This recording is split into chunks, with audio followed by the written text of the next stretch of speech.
an email this morning. And she wishes she wasn't. We have apologies for lateness from the Mayor and potential early departure. For an early departure but return from Councillor Pascoe. We have Councillors Deputy Mayor Taylor and Councillor Margaret and Councillor Mangai James on Zoom, I think, and I'm a potential early departure as well, depending how many questions Ewan asked today. But he has had his calming chamomile tea, he says, so it might be all right. Yeah. Maxine. Partial from me if the meeting isn't finished. I need to be on council business elsewhere at 4. At 4. Okay, thanks. So we've got a target of just before 4 if we can for several of us. Okay, Councillor, so I'll move the apologies be received, seconded by Mark. Councillor Mark.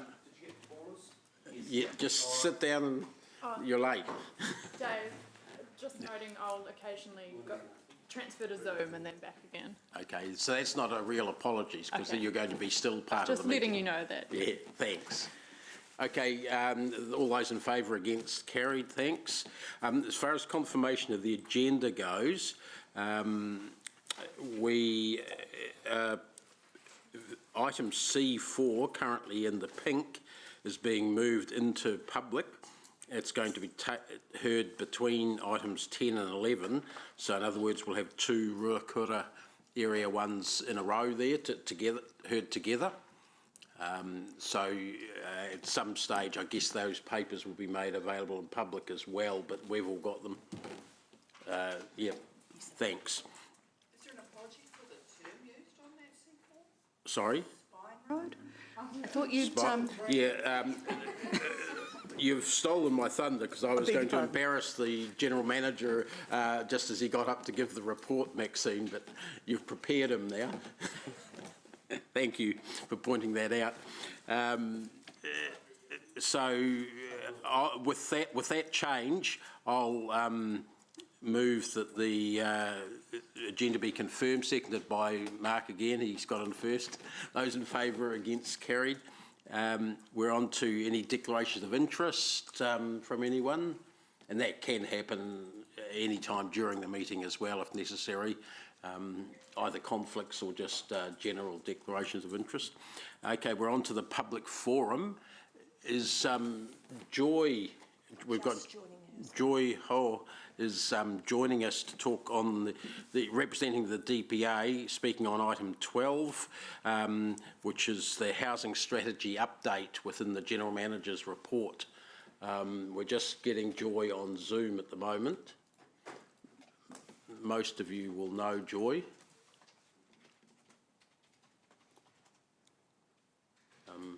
Tell me when you're ready.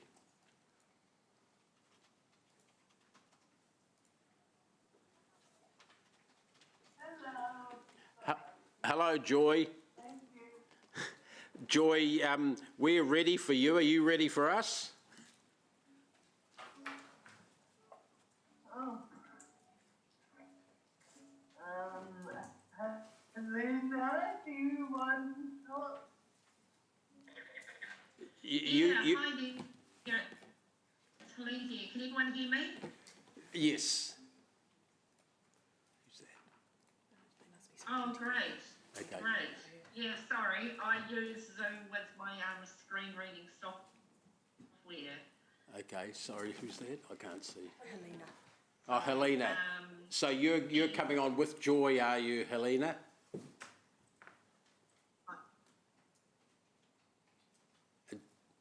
My video on? You're on mute, I think. You're... Yes. Oh. Yeah. Okay. Just checking. Okay, Helena and Joy, we're ready to hear your submission. We're not going to be hard and fast on the time, but it's approximately 5 minutes. So who's going first?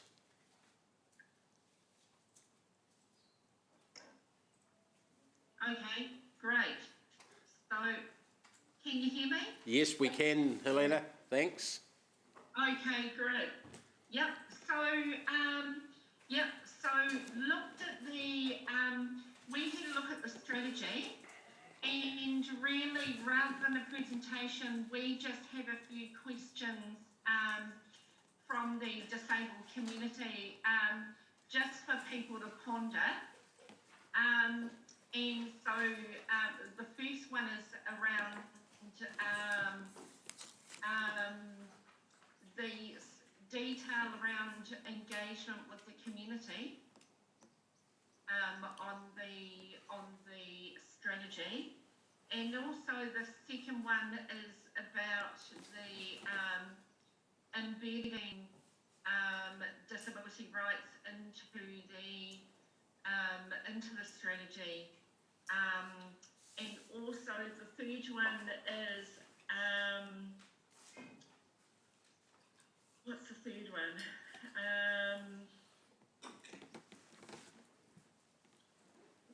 I can't think of the third one. Yeah, I can't think of the third one right now. So really just wanted to know about timeframes as to how and when that might be, those things might be addressed into the strategy. Kind of the early stages into, the early phase into the strategy, which is why we wanted to input now. Was that all the questions that you... Oh, hi, Joy.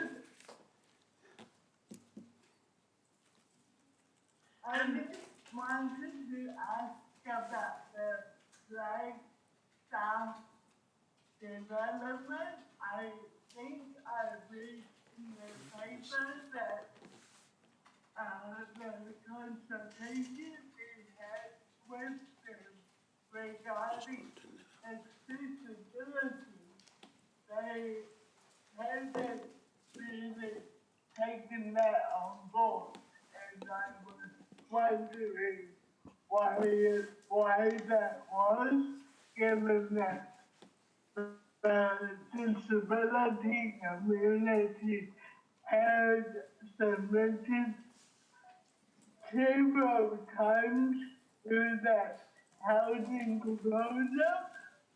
That seems we were listened to.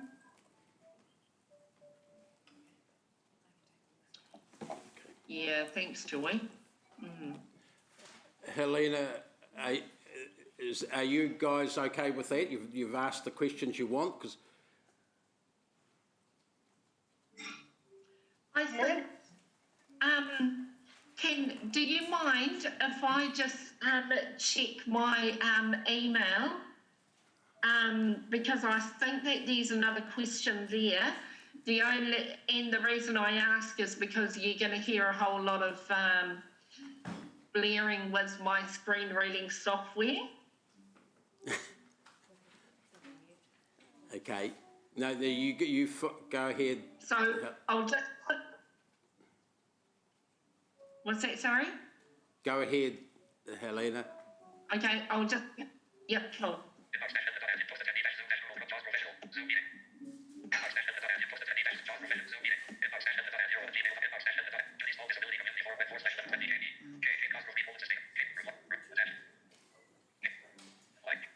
Sounds like you talking, Bunty.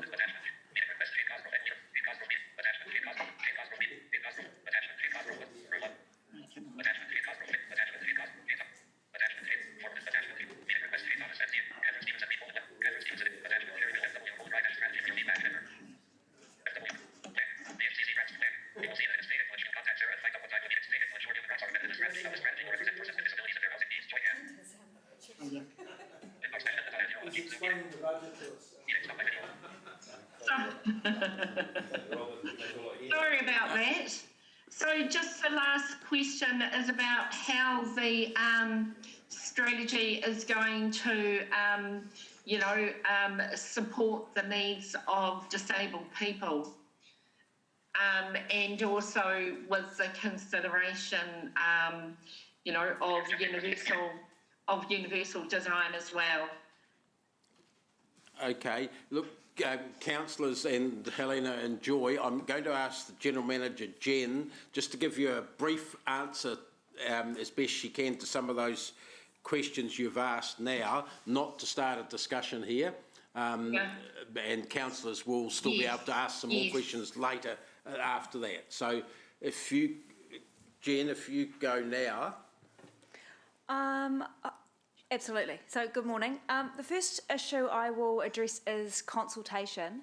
So the team have spoken to the DPA and will do so again. The plan is to do some consultation over the next few months and to bring back to council in February a further conversation once we've talked to the right interest groups around the strategy and incorporated some of that feedback. So council will see all of the draft strategy with that feedback included in February. The other question is about embedding disability rights into the strategy. So I might actually, if a number of the councillors are in the room today who are a part of that conversation, they may want to mention something here, but it has been a key part of the conversation around the housing strategy. And while the team have done what they can with what they know in terms of embedding some of these things into the strategy, I think an important part of the conversations that we will have with you and other interest groups is around making sure that we understand that area well enough and include it in a way that makes sense. Maxine or Sarah or Ewan, is there anything you wanted to add? Sorry, speak up a bit, Sarah, sorry. Kia ora, Helena and Joy. So the housing strategy on a page does have accessibility as one of the key parts of that strategy, but I think there is some room to have further discussion around disability rights and how rights around housing. So that's certainly something where the DPA can add value. And a few of us did attend the talk by Robbie Francis Watini a couple of weeks ago as well. So, yeah. So I think part of the answer is that we haven't finished yet in those discussions with the DPA and other groups, Helena and Joy. So there's more discussion to be had specifically with the DPA and its participants. Is there anything else that one more from Jen, sorry. And one more question that you raised, Joy, this one was from you in regard to the Flagstaff development. That's a kāinga ora development, and I'm sure you know that they did a couple of rounds of consultation. My understanding is that they have got some of those units are specifically designed as accessible homes. I don't know off the top of my head the quantity of that, but Sarah does. When it was the original number, it was around 13%. Yeah. So it's less than their policy of 15%, but there was some questions from the DPA around if it was enough. Okay, interesting. So we have received the resource consent application now, and that's going through the RMA process. And no doubt our staff in the planning area will be commenting on accessibility and reminding kāinga ora of their 15% policy. I will take that on board to have that conversation and have a look at what's in there. Thanks, Jen.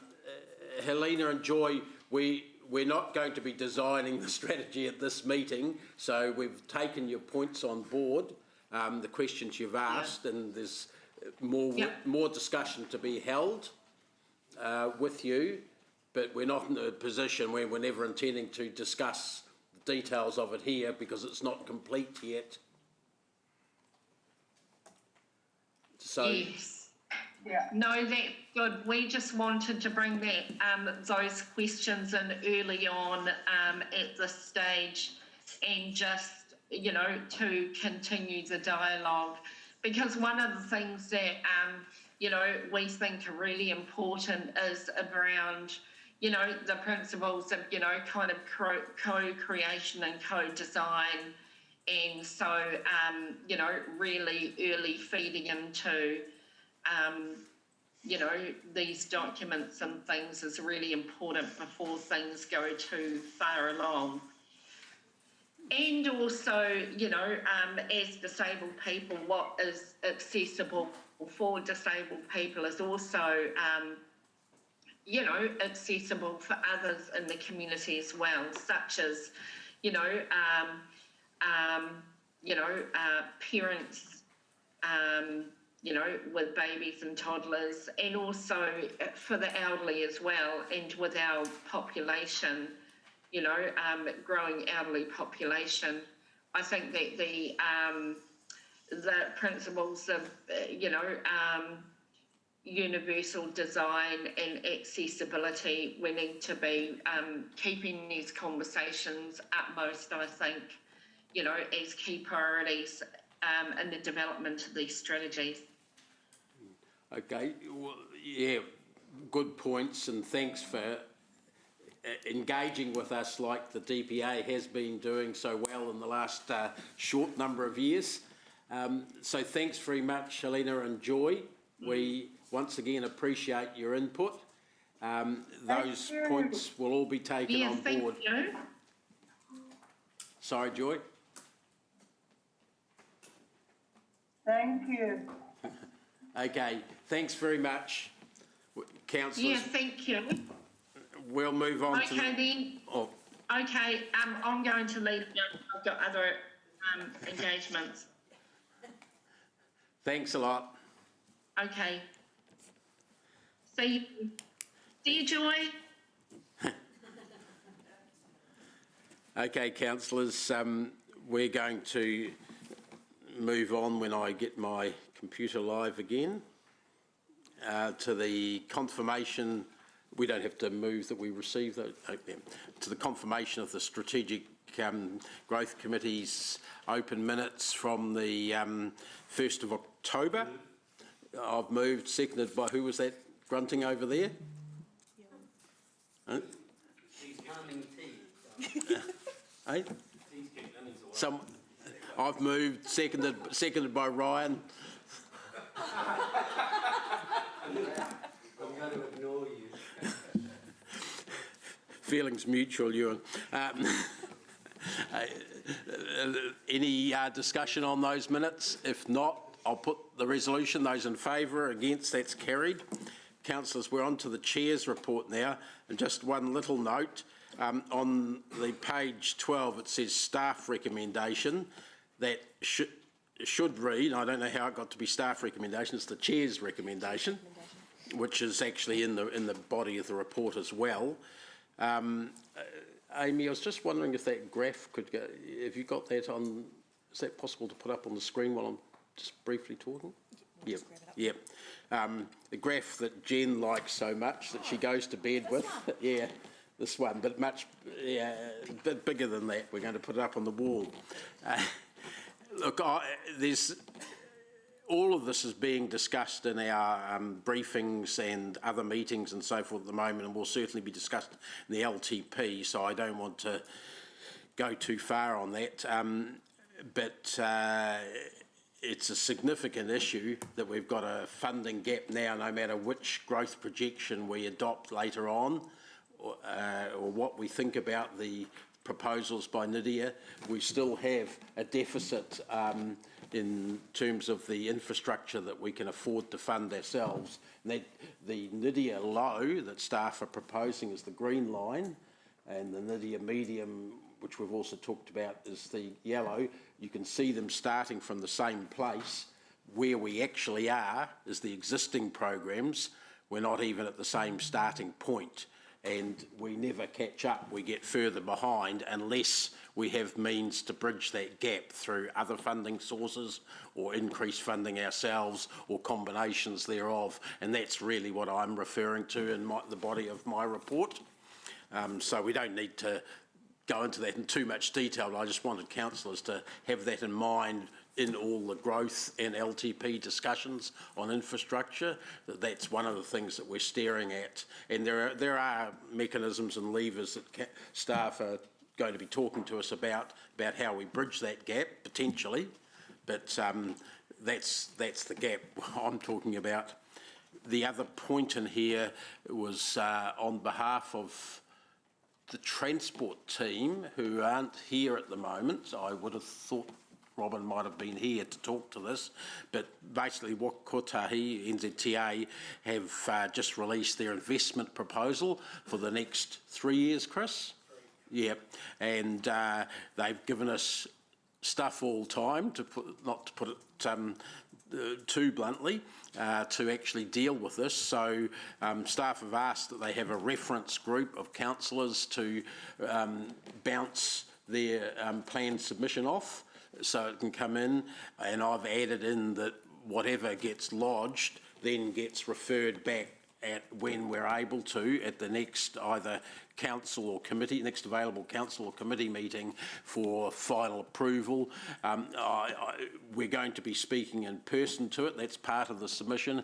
We'll be able to add or amend at a later stage if necessary, but we want to be able to get something in that reflects the views of council, and I've suggested that 4 of us go on, or Robin's asked for 4, I should say. Myself, I've suggested Angela as Chair of Infrastructure Committee, and that we have 2 others who are willing to go on. So Sarah's put her hand up. Is there anyone else? I'm looking on Zoom as well. I'm very interested in that. However, priority would obviously be given to a Maori rep. Well, I don't think it's exclusive if we had 3 more. I'm looking at James and Ollie, but they're looking anywhere but at me at the moment. Well, I think you have to keep looking at them. One of them, keep looking at them. I'm surprised. Can you see anything there? Anyone keen? You've got a hand up from Margaret. From who? Margaret, I don't know if it's a question or... Margaret, is that on this topic, just while we're sorting out the Waka Kotahi one? Yeah, Margaret, sorry, you far away. Yeah, I'm just wanting an understanding of it, how many meetings you're kind of looking at. I think it's... And when would this start? Next year or this year or next year? No, it's over the next... we've got to have it done by the 27th of this month, and I think it's going to be more email traffic than meetings. I doubt whether there'll be... Even if we have 1 meeting, I'll be surprised, Margaret, it'll be much more by email. Okay. Oh, so, well, Mark's put his hand up. If no one else... Mr. Chair, I was going to say, if no one else puts their hand up, I'm happy to put my hand up. Yeah, okay, sorry. the economic development portfolio, either you and or Ryan, I'm just thinking in terms of this particular submission, that surely would be a relevant portfolio. I will totally walk away and yield. I'm extremely reluctant to get into saying one of these and one of those and one of those, because we'll never get anywhere, I feel. I think we just want volunteers. The staff are aware of our current policies. They'll frame it like that, and it's us to make sure that the right nuances, flavours are reflected in that. I think. Chair, since you've referred to Blind Freddie as one of your clear sources, maybe he should be on the committee. He's already on, ex officio, thanks, Councillor Wilson. Okay. So, look, at this stage, I've got myself, Angela, Sarah, and either Mark or Margaret, or both. Yeah, if it's just emails, it's not a big deal. Both. Okay, we'll go with both then. If that's all right, Margaret? Great. Yep. Okay. So can you insert that into the Right, motion? thank you. We'll insert that into the motion when we come back. Are there any other... Sorry, I should look at my list.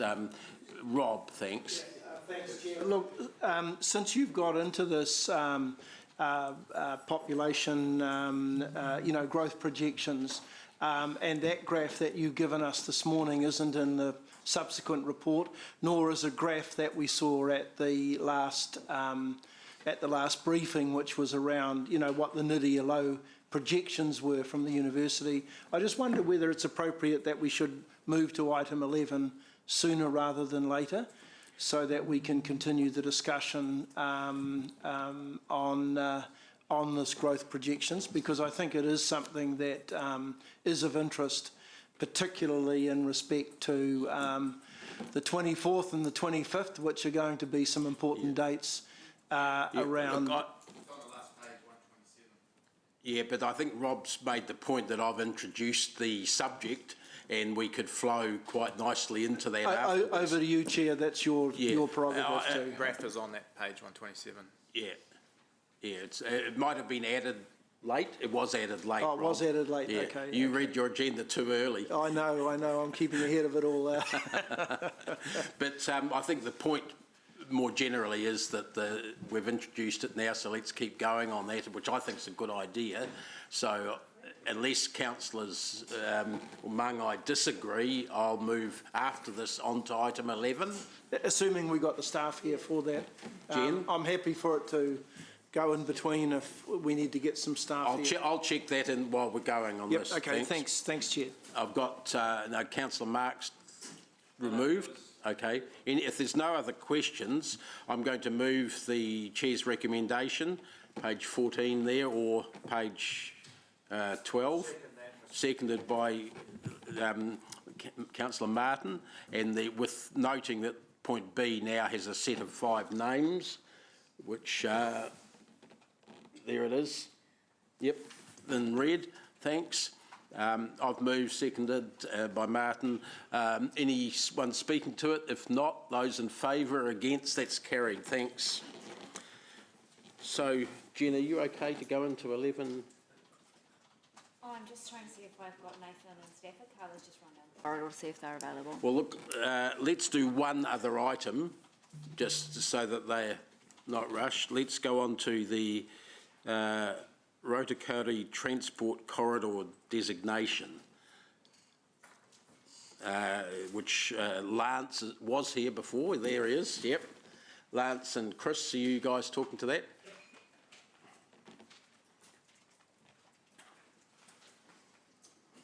And then we'll come straight to that afterwards. And if they're not here, I'm just... Wing it, like. Okay, councillors, that's on page 15. Thanks, Chris or Lance or both. Yep, I'll lead off. Just trying to open my diligence, sorry. Just crashed on me.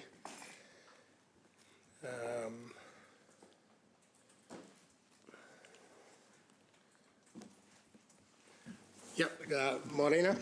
Page 15 of the agenda. So this report relates to the continuation of a currently funded council project. So just to remind council, they've funded 2 infrastructure planning projects in the current 10-year plan for the significant lead infrastructure for the Rotokauri Growth Cell. So the first is the Green Swale, or the Stormwater Corridor. So that designation has been completed, appeal-free. So that's a great result, and that one's planned, which is great. The second one, which is the subject of this report, is the Transport Arterial Corridor. So the project team, led by Lance beside me, has made great progress in their information gathering for this project. We're at a step in the process where community engagement is imminent. It's been our custom, as per Southern Links, to step up our visibility to councillors to elected members about this time, starting with agreement on the scope of the designation, so what transport corridors are in and what are not in, and also the project objectives. So the macro scope in front of you today is all very consistent with the structure plan, so there'll be no surprises to the community on what we'll be engaging with them on. Following on from the decision today, there will be a series of meetings and briefings with elected members to get into a lot more detail. Just a discussion I had with Councillor Sarah prior to the meeting in terms of the cross-section and the allocation of the corridor space and how all the walking and cycling works. The structure plan for Rotokauri is a little bit unusual from my perspective, in that within the document there's some very clear cross-sectional statements of what the roads should look like. I think the world has moved on since they were inserted into the district plan, so I think it's really important that we have that engagement and just make sure those corridors are just fit for purpose for the world we live in now, and I suspect they'll be a little bit inconsistent with the structure plan cross-section, so it's important that we have those discussions, and that will happen. So the best page quickly just to look at is page 29, which is the... It might be 28. Sorry, page 28, sorry. This is a diagram that shows the corridors that are in the macro scope, which we're seeking approval for. It is a little bit unusual for us because in this case we've included 2 collector corridors, so we don't normally designate collector corridors. We can do it. We think it's very important in this case just so we get the right connectivity and we get the right outcomes that we're seeking. So on that diagram you can see the north-south minor arterial north of Te Wetini Drive right up to State Highway 39. We then have the east-west corridor, which is the Te Kowhai Road East link. Just on that one you can see a little bit of a yellow on Arthur Porter Drive. So it's a little bit of Arthur Porter Drive that's got a dog leg or a little bit of a kink in it. There is no engagement that we can do with developers to get the result of straightening out Arthur Porter Drive, so it's really important that we take the lead and designate it and are in a position to have a continuous Arthur Porter Drive in the future.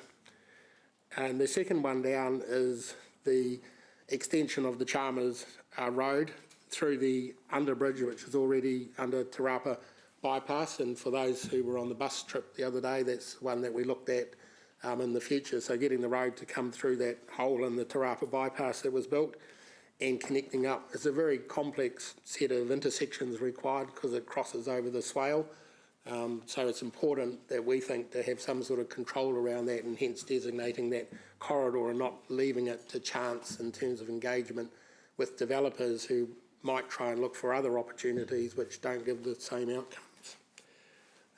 So finally, before I just leave it open for question, is the project objectives. They become really important anchors for us in the designation project, so we're asking council to sign those off, and I think that's paragraph 41. And the final statement is you're signing off the macro scope today, but you're not signing off lodging the notice of requirement to start the designation process. So that'll happen early to mid next year, when we'll be in a position to come back to council and say, we've got the package all ready to go, we've done all of our engagement, we understand all of the pre-engagement, please approve the lodging of the notice of requirement, which starts the formal process. So if I leave that there, Mr. Chair, and we're happy to answer any questions. Thanks. Just a context question before you start with them. The connection from Rotokauri Rise that we just approved, that's right at the start, at the bottom end of the road we're talking about designating here? Correct. If you're on page 28 and you can see the Te Wetini Drive, so the Te Wetini Drive extension that councillors have approved crosses the green swale. So you can see the green swale in greenish grey underlay on that diagram, so that's the swale crossing. So under construction now is Te Wetini Drive right up to the red line or the start of the north-south minor arterial. Right, thanks. I've got Councillor Ewan, thanks. Yeah, thanks, Chair Dave. Thanks, Chris, for the presentation. Could you just walk me through the financial ramifications and time frames of the arterial designation? So this is a first step in designating the physical corridors. I just want to be really clear what expectation that now sets and obligations that are attached to council and the time frame and the potential quantums. Sure. So when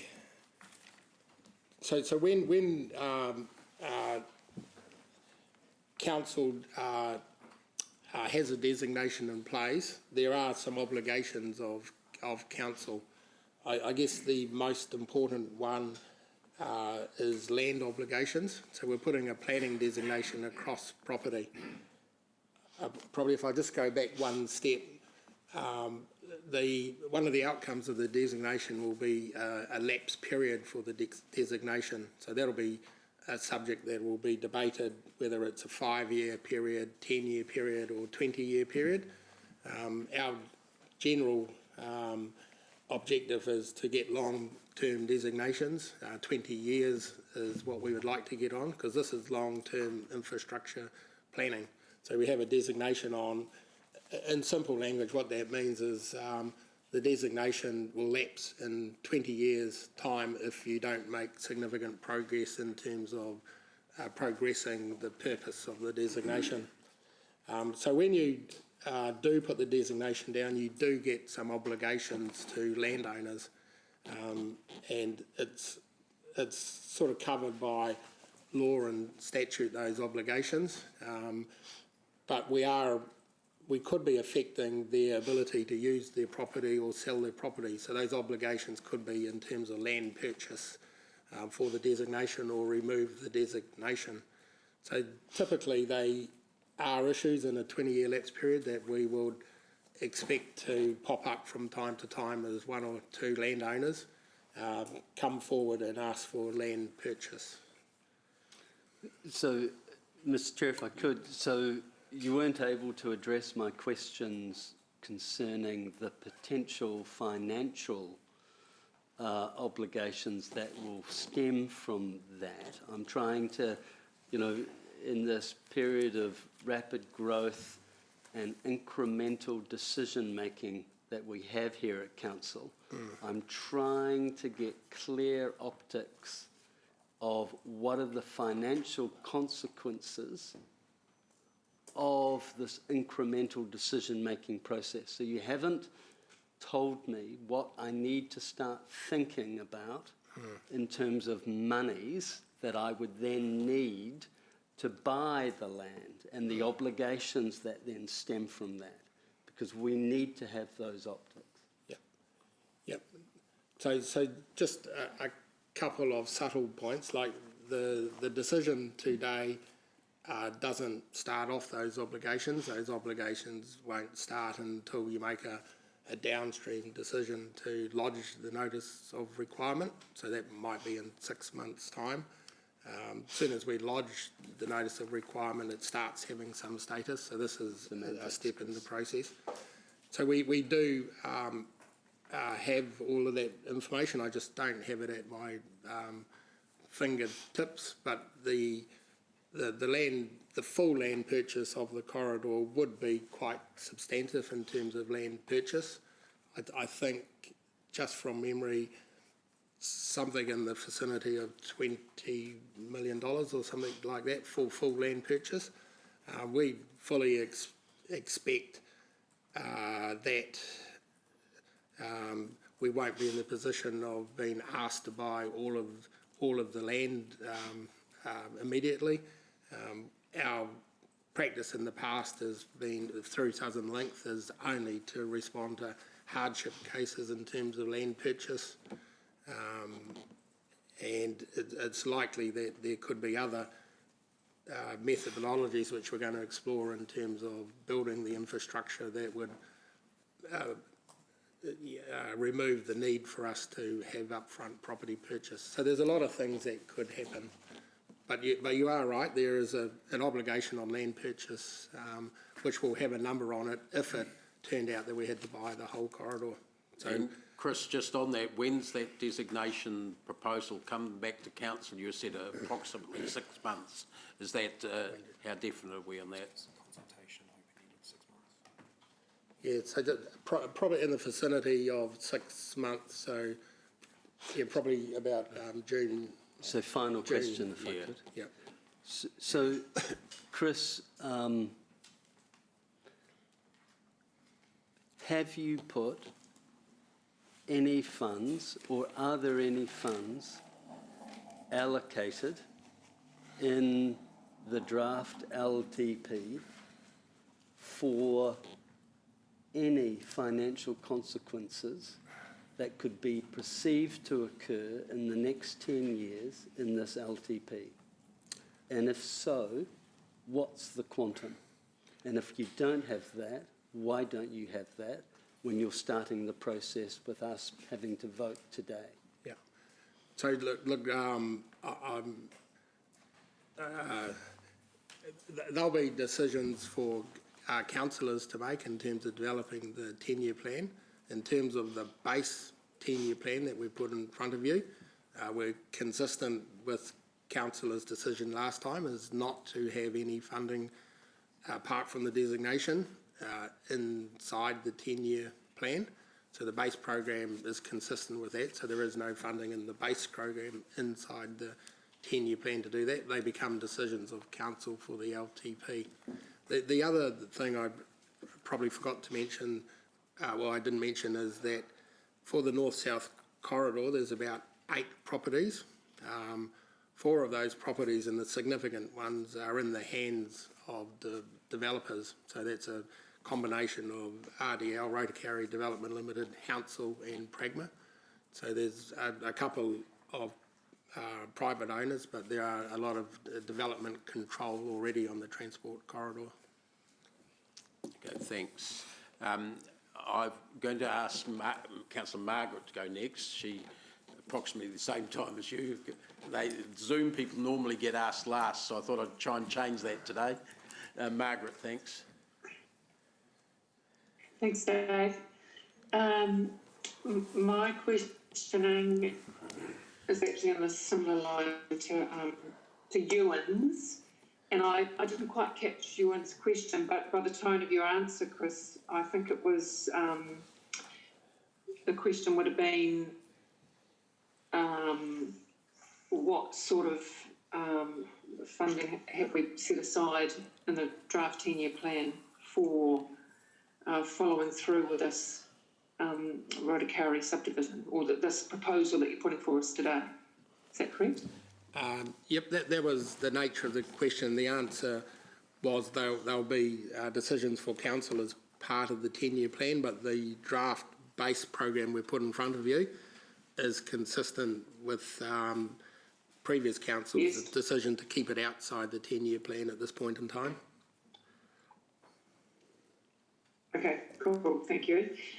So the quantum that, just bring it back up on my screen, the quantum that is in the report is 3.165 CapEx. So that means that post 21-22, we're looking at no further funding to get this stuff over the line?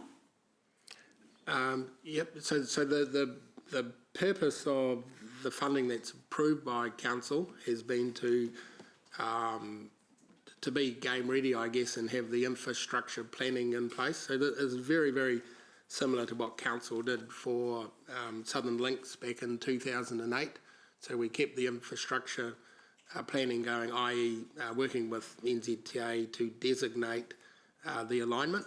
The benefits of designating is just protecting that corridor from inappropriate development in the meantime, and providing certainty to developers and how they can develop their properties around the council key infrastructure. So that was the purpose of the funding. So the funding is to designate, and also some of that funding is to undertake what we would call permanent levels. So if a developer comes along, for instance, Mar Development in the north of Rotokauri, so we expect if they develop, they will probably be building some of this corridor at their expense, but we need to have information available to them about our permanent levels and how we want the road to look. So some of the funding is to do some work that it's almost preliminary design on parts of the corridor so we can work with developers, but that's all the funding we've got. The funding is not for land purchase, and it's not for significant construction of the arterial corridors. Okay, thank you. But then we're looking at coming back in 6 months' time to potentially follow through with the designation, and that at that point you said that it could cost us money because we may be looking at land purchases, etc., or land purchase requests. Yeah, once the designation is in place, it gives landowners the right to come to council with a hardship case to say that designation is affecting their ability to enjoy their land, and ask for property acquisition. Look at it, and that's very... Okay, thank you. So we're looking at 3 million now, and then in 6 months' time, potentially more millions as well. And you did say in the vicinity of 20 million, so it could be anywhere in that ballpark. Okay, just another couple of questions. What sort of OPEX costs are attached to this? For the designation process, nothing. So we're not, this is not about actually building the APEX, an asset which needs ongoing maintenance costs. That'll come with the construction funding to build it, and we need to maintain it. So this is a capitalisable. Okay, so that. Ewan. Okay, but that will be, presumably that's going to be factored in at some point when we start the building. So when would you envisage that we start? Let's say this all gets put through and accepted and ratified today, and again in 6 months' time. At what point would you be looking to start putting spades and grounds and shovels in the ground and get moving with this? Yeah. Look. I can't answer that. I just come back to the purpose of the designation is for long-term infrastructure planning, is to, just signal to the community and protect the corridor. We would hope to get a 20-year lapse period. So how this is built is subject to numerous discussions moving forward, and particularly in engagement with council, as council has heard on the bus and some of the discussions they want to have with us. So how that will pan out, I can't determine that today. That's good, and that bus trip was worthwhile. I know the pressure and the that we're under from developers to get moving. Just last question. What sort of expectation or commitment do we signal to the community if we go ahead with this decision today, given that we've said publicly in previous months gone by to the community that we've committed to this, and Plan A is going to happen. So by us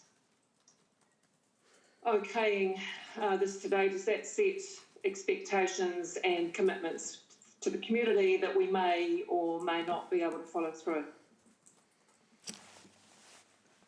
I think elected members will need to have a view on that. My view on it is that we had always planned as part of our last 10-year plan to, or over the life of Rotokauri, is to plan the land use, and that's why we did the structure plan, so it's all zoned and in quite some detail. And we plan to do the same for infrastructure planning, which in this case is designation. So that my view is the expectation the community should have is that we do the planning so we're game ready and we enable the future appropriate development of Rotokauri, which is what these designations are all about. If we don't do this, there is a risk that there's nothing to stop people developing on these corridors and building out the opportunity to have an efficient sort of infrastructure planning. Okay, that's it, Margaret, is it? Okay, great. Thank you. Thanks, Chris. Thanks, Sarah, thank you. Thanks, Dave. Thanks, Chris. A couple of questions. One of them was just looking at network and function and those objectives. And number two talks about Access Hamilton. Should it also refer to the up-and-coming biking and micromobility plan as well? What page are you on? So 18, the is it? objectives, page 18 of the agenda. Thanks. Paragraph 41A, sub.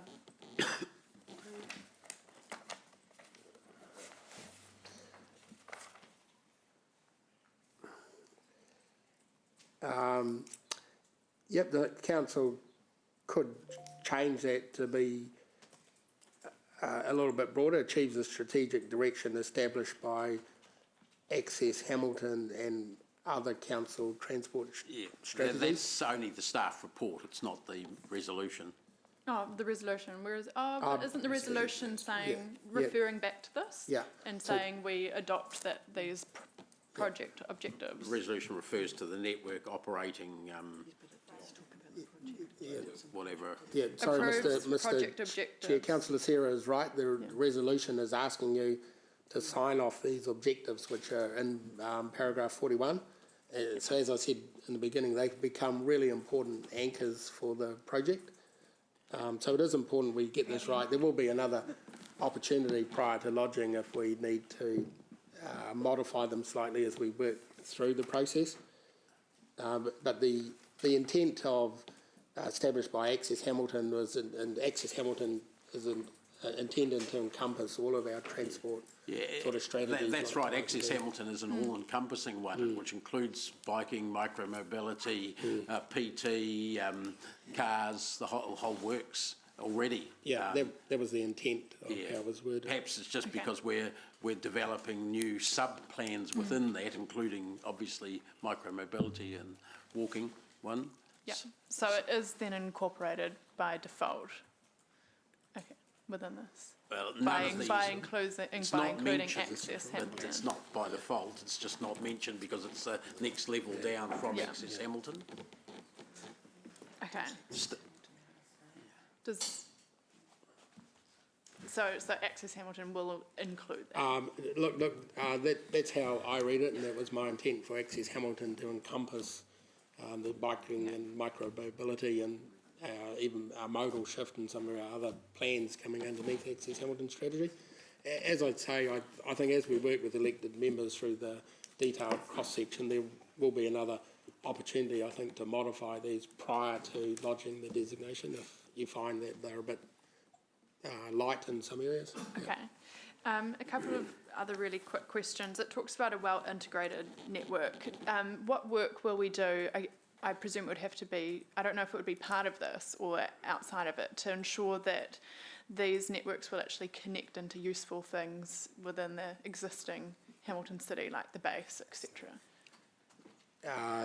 Yep, so that is all part of the engagement, and I think the language used in this report is the network operating framework to make sure we've got that integration. So I have seen some work that the team's already done, ready to engage with elected members that covers that quite well. So if we covered it well enough, I'm sure you'll let us know in the workshops. Yeah. Okay, and last thing was just, it talks about urban design principles several times, but are those set principles that we already have, or are they kind of just as referring to urban design in general? Do you want to answer that one? G'day. So it does reflect the vision and strategy of the Rotokauri structure plan, and then the urban designers have got that and teased it out to understand it better. Okay, so those sit somewhere alongside the structure plan? It's the vision's embedded in the structure plan, the Rotokauri structure plan. Right. It's summarised. Sorry. No, oh, that's okay. In the report. Thank you.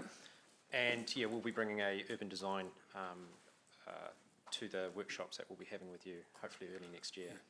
Okay. Yeah. Look, I've seen some of the work the team have done, and I think they've done that really well, and that's what we want to bring to you and make sure we've done it to all elected members' satisfaction. Thanks, Chair. Okay. Thanks. Rob, thanks. Thanks, Chair. I've got one question, and it does follow on from Councillor Ewan and around cost containment. I was on the bus trip and went out and looked at Rotokauri, and it really is around the legal and other non-negotiable requirements for us to have swales. Today we're hearing that the roading designation may end up costing us more because we have to work around where the swale is likely to go in Rotokauri. We're now hearing of risks around exposed and unfenced waterways and swales around other parts of the city.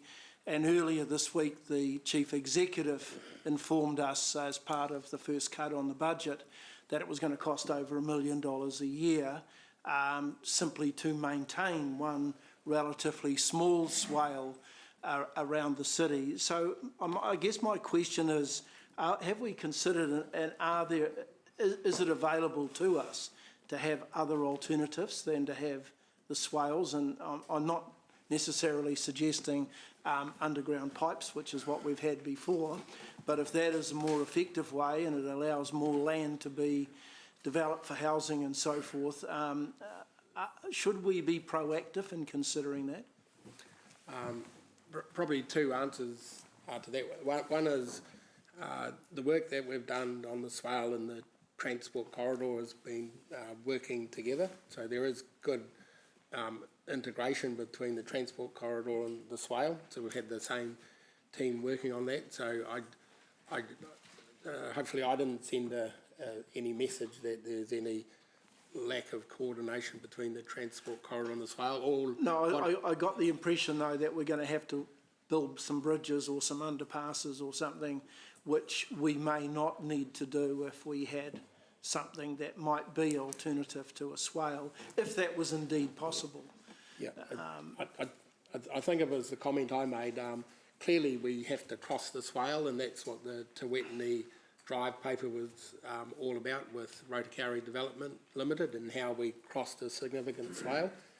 We have to do it with the east-west corridor here and one of the collector roads. So it's just how we do that. So why we're connecting the corridor is so we can control that and do that efficiently and do that well. That's the only comment I made on that one. The sort of coming back to the need for the swales, as we talked about on the bus trip as well, the swale is an environmental measure more than anything. It's got two functions. One is conveying stormwater, but the other one is the quality of the stormwater. So removing phosphorus, nitrogen and suspended solids is just really important for the river and the health and well-being of the river.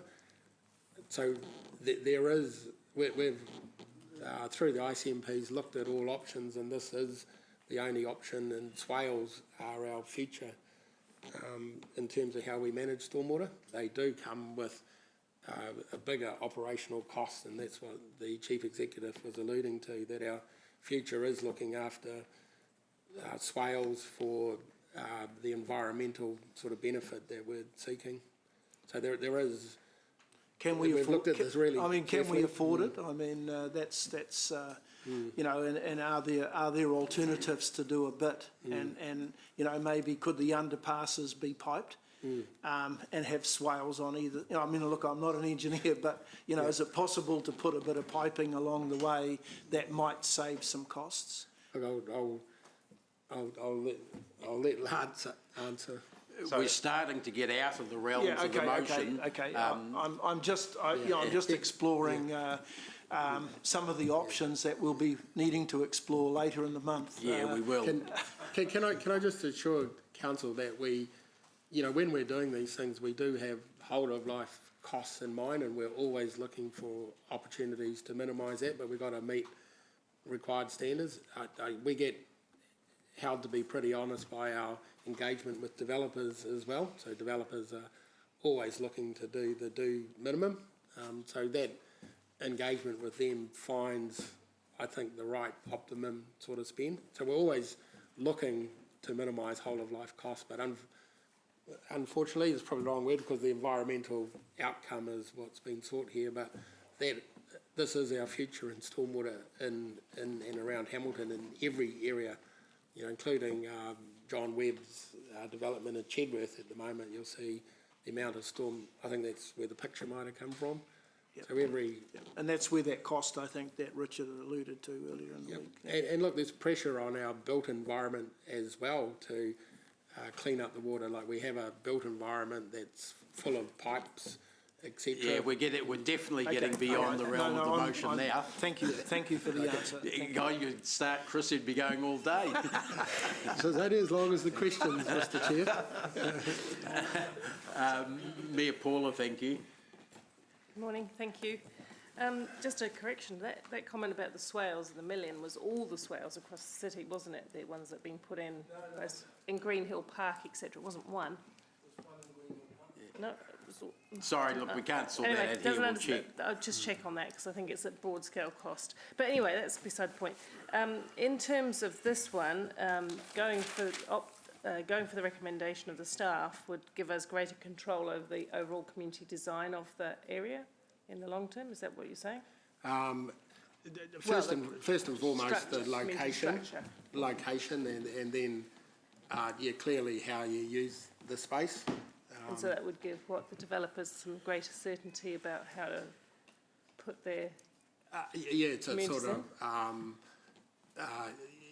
what sort of walking and cycling facilities we want. How do we want public transport to operate in that corridor? As Sarah said, how does it integrate with the base and connect with the base and everything else? Yep. Yeah, but that's helpful, isn't it, to developers who want to develop in that area? I think it's pretty essential in terms of getting the growth outcomes that council wants for the whole area. Yeah, and that doesn't mean we're promoting the growth at this stage. We're just providing the best, the what? Thanks. Yeah, I wasn't going to use that word, Bunty, but thanks. Yeah, we're putting the planning in place which is necessary for opening up a big growth cell. The converse is we don't do that and we'll get really ad hoc and unintegrated development, and I don't think we'll get the outcomes in the long term that we want for Rotokauri. Yeah, so I know the council's nervous about the full costs of developing Rotokauri too early, but if this is in place, developers can come in and negotiate agreements with us because it's in place? Yeah, so,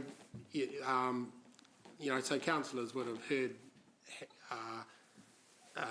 council encouraging us to take this step, because they as a significant developer want to come and talk to us about innovative ways for funding this infrastructure, but there are parts of the swale that they don't control, so it's about council having some control over the whole entire package so we can then work with individual developers as well. Mm. And my recollection is, so that might enable some development sooner if developers want to come to the table with ways to fund it, etc. Yep. If they do. Yep.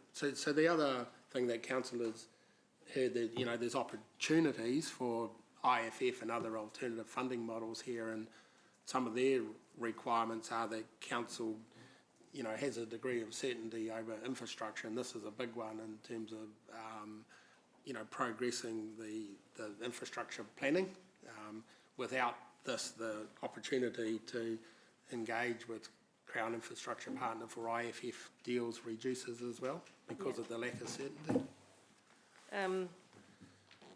So in terms of the swale itself, my recollection is that was in part required by catchment management plans. The WRC would have an interest in water management because it's a sensitive environment, isn't it? It's a peat lake catchment with significant peat lake interests. Yeah. So remembering that the swale has already been designated, there is a requirement at a point in time to now get resource consents for the swale. So regional council have been right along board in terms of the designation, and some of the designation conditions lead into the resource consents ahead of us in terms of ecology and a whole range of important issues for the swale, so that is work ahead of us. And so just in terms of that safety, because I find that intriguing, just to explore that a bit, I understand this one in particular, because of the width, has the ability to be extremely shallow and very vegetated out along the margins, etc. Some of the previous swales that we've got around the city are somewhat deeper. But also, is this any more of a danger to the community than open drains that we also have running through the city? Yeah. Look, I believe not. So what councillors heard, and just picking up what Mayor Paul is saying, is some of our old drains and swales. Sorry, councillor, Mayor Paul, and I don't really want to go into a huge technical discussion about what's a safe stormwater system, No, what's not, simply because that's not what we're discussing today. It's already designated. It's an important discussion, but but it might influence people. We're talking about crossing it, fine, yeah, the width of it issue, but getting into safety issues of swales is not the subject. It was raised by Rob, and I was just making and I warned Rob too. So I'm happy with a yes/no question to that. Oh, that would be good if you can get a yes/no out of Chris, please. It was a yes/no question. Is it We're any happy more with dangerous? We're happy with the safety of the swale. It's taken into account in its design. Thank you. And, I won't go into the biodiversity offsets because obviously it's clearly out of scope, but I'll just mention it in passing. Thank you. Councillor Hamilton, not on swales, hopefully? No, thanks, Chair. Is it a yes/no question? Well, perhaps Lance should answer it, Chris. Councillor Ewan raised a good point in terms of the macroscope here, and then in terms of the next steps, it does trigger a whole bunch of costs which we haven't potentially given us optics on today, and you mentioned a figure of around 20 million. Is this Rotokauri cell unique, though, in that it only has 5 or 6 developers, and that potentially that acquisition cost could be a lot easier than normal greenfield cells? It is really good to have a lesser number of property owners to deal with, and it's generally quite good that they're developers that we're dealing with. So Rotokauri is tending to be a little bit unique in terms of the developer interests in the lands. You know, if you go to Peacocks, from the reporting you've had there, we've had just under 40 property owners to deal with through the Peacocks program. This one is down around the 10, so it's quite a bit lower than the Peacocks, and we're dealing with a lot of people who are used to development and working with council to find ways to build infrastructure. And potentially would the developers have a vested interest in building those roads and or vesting them to get their deal over the line, therefore reducing our cost? Yep, so councillors, I'm just repeating what council told councillors. They said for the swale that they would be looking to build a collector road at their cost, including the land and the road. So that, you know, that overlaps with this designation that we're having. So clearly those opportunities are there. Further, with IFF looking at this opportunity, those costs could also be attributed potentially through the IFF structure, couldn't they? Yeah, can I just ask Blair to answer that one? Good morning, Stafford, thanks. It's been passed around, that buck. Yes, you can collect for those costs through a potential IFF deal. So on that, either the cost is, if council had a lead infrastructure, they could recover those costs, is that right? Correct. Whereas they couldn't normally otherwise recover them, or they could through DCs, or combination? Yeah, so our normal process would be to recover part of the costs through DCs. I think what I'm hearing here, there's the opportunity if we do an IFF deal to retrospectively claim the design and land cost under the IFF deal for both the swale and the main transport arterials. I'm just looking at Blair. Yes, I think, to be clear, councillors, the legislation explicitly provides for these types of costs, including land, to be part of any deal. Obviously, that will be subject of a future negotiation with Crown Infrastructure Partners, but the key point is these costs are eligible costs for any form of a future SPV. Thanks, Lance, too. Thanks. I've got Jeff next. Thanks. Yeah, thanks, Dave. Look, I understand that, this work needs to be done to protect the corridor, and there's bad outcomes if it's not. I guess I'm just grappling with some of the questions asked by you and Margaret in terms of, is approving this today, in a sense, sending a signal that we are accelerating our plans there? Or is it in fact accelerating our plans by approving this today? So my answer to that was, this is a continuation of previous council decisions to do the infrastructure planning. So it's a continuation of signals that council has already set, in my opinion. I think any signals in terms of acceleration or not are probably the matter of the 10-year plan discussions ahead of you. Okay. Right, okay. So in terms of the link with the LTP, with costings and the LTP, does this link directly with bringing forward costings in our LTP?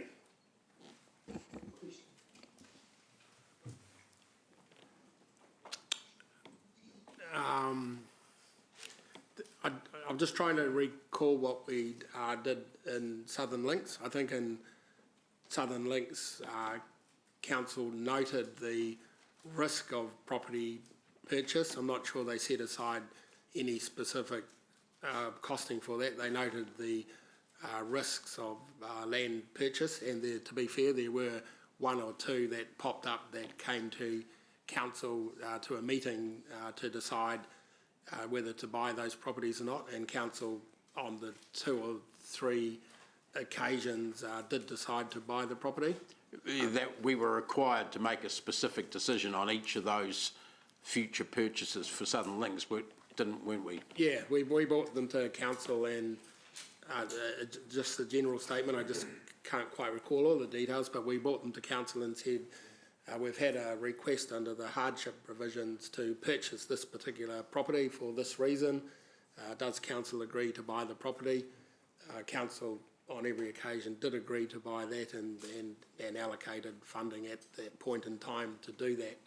So I don't think we set aside a particular budget to do that. We just noted that that was a risk over the 20 years of the lapse designation. Okay, you right there, Jeff? Okay, all right. Okay, I had a... Yeah. Oh, sorry, you still questioning, Jeff? No, you finished. Thanks. I had a question, Chris. The structure plan, what year did that get approved? Yep. I couldn't find it when I... Yep, I thought I put that in the background. So 2008, I've been whispered in my ear here. Okay. Yep. Yep, so paragraph 13. So it was the decision to incorporate it was December 2008. It got notified September 2007. And there were a series of appeals. I remember the Rotokauri Transport Hub was one of those appeals that got sorted out, and the decision was notified December 2008. Okay, and the work on design, I think you said that would be a sort of a subset of this work, or the cross-section type design, the road, that would show what modes of transport would be available within the corridor, would it? Part of the designation would be for council to allocate the road space in the corridor and how wide. Part of the designation would have enough technical information there to know it was feasible to do that and achieve the corridor, but how you use the corridor is really a policy decision of council. I got more confused as that answer went along. Sorry. So if someone wanted to say, are you have you got a cycleway on each side planned for this major corridor? You would be able to see that with what comes out of this designation work? Yes. Yeah. Okay, that's the sort of example I want.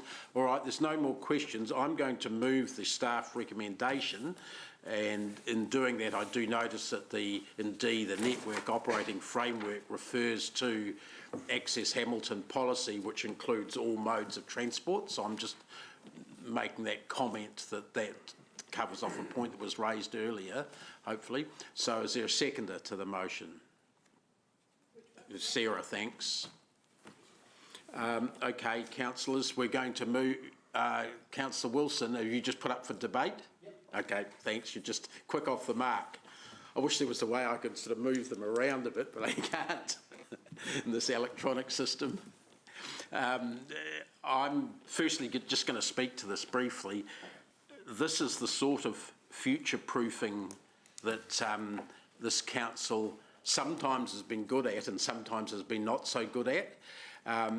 We had no problems with the provision of Wairere Drive and the cycleways and so forth alongside it, because council, with foresight in the 1960s, designated that for a major road, but wide enough to carry other modes of transport as well. And that was an easy designation process that we had then. We've had other things, like I look at the cross-city connector, we call it, which is Boundary Road, Mill Street and so forth. If you look at the the Fifth Avenue part of that through Enderley, we will have to, at some stage, if we ever want to widen that enough to put busways across our major east-west road, we're going to have to buy houses, bowl houses, do all sorts of retrofitting, which is very, very hard. So it's much better to plan in advance, and I see this as part of planning in advance. I don't see it as second guessing when we're going to, or how much of Rotakari we're going to go ahead with at what stage. Clearly at some stage it's going to happen, which is why we're doing this, but it's really important not to have the risk of building out sort of future transport connections, future good transport connections. It also saves money to do that sort of work now. It enables negotiations with landowners when opportunities arise, because we know what we want to, the final outcome we want. If we don't know that final outcome, then those negotiations could be different with different developers and landowners, and they don't necessarily hang together. We're also in a position right now looking at the south end around Rotakari Rise, where we've already talked about the starting point of this connection, and in the northern bit, where the Charles Marr large development has been approved to a certain extent, and that's going to have, we're going to be asking them to construct the top end of that. What standard? What are we going to ask them to put on the road? Unless we do the designation, we're not going to know that.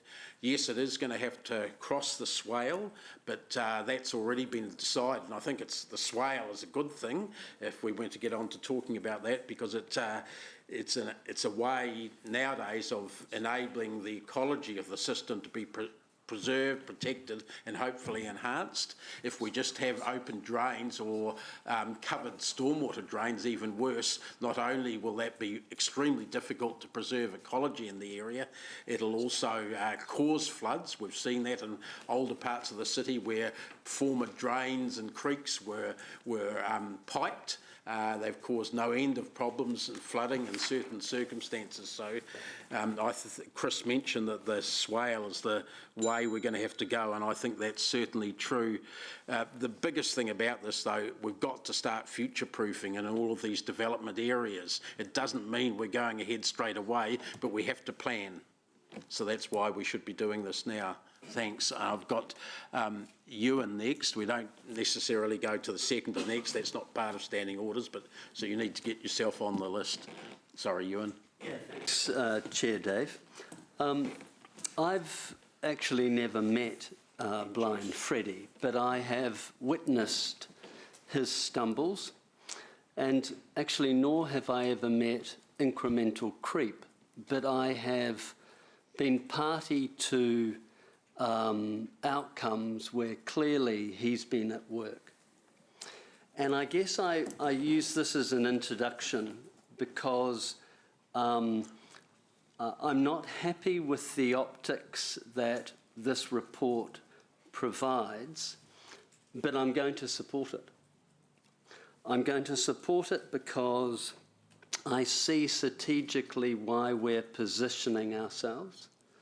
I see we are future-proofing ourselves, but I am conscious and concerned about the optics this could be perceived as setting. And so Blind Freddie can see that we are sending a very clear message that actually we are committed to the growth cell of Rotokauri and that this is going to take some funding. And I think the incremental creep aspect is we frequently get piecemeals of parts of this project, and this is another little piecemeal we're designating. But really we're saying, oh, and this is going to come at a huge amount of investment subsequently, but we're not actually highlighting that yet. We heard only as a result of questions that a consequence of this could be as much as $20 million. And we haven't budgeted for it, but it will be subject to a discussion at the LTP. I'm sending a signal from my position in governance that this type of report, without that transparency, I am becoming less tolerant of it. But I cannot let my frustration mean that I'm not going to support this because I see why we're doing it. But I'm sending a clear message. And I wrote down this really important because I didn't want to get it wrong. Please do not see my decision here as an indication of my subsequent support for funding of the actions or the fulfilment that some in the community may perceive as a result of this vote. Because we have heard potentially that landowners are going to say, oh, well, you're designating this land, you're grabbing my land, and now I need compensation, or I need appropriately. But we don't have the funds, right? And so I'm just highlighting we're setting ourselves up for a subsequent difficult conversation, and and the incremental creep component is that we're somehow prioritising this now above a whole lot of other potential projects. So that's my point, but I am supporting it, but with those qualifications. Thanks. I've got Margaret, Jeff, and then Sarah. Thanks. Margaret. Thanks, Chair. I will support the recommendation today because it makes sense. But very similar actually to Ewan's comments and sentiments, it doesn't mean to say that when we sit down and have subsequent discussions about, well, what to next, how are we going to move forward, what sort of funding does it lock us into, doesn't necessarily mean that I'm going to be voting the same way. So this is an opportunity to be prudent and to do the future proofing, I suppose. It's a good word. But I'm very mindful of everything else that we've committed ourselves to, and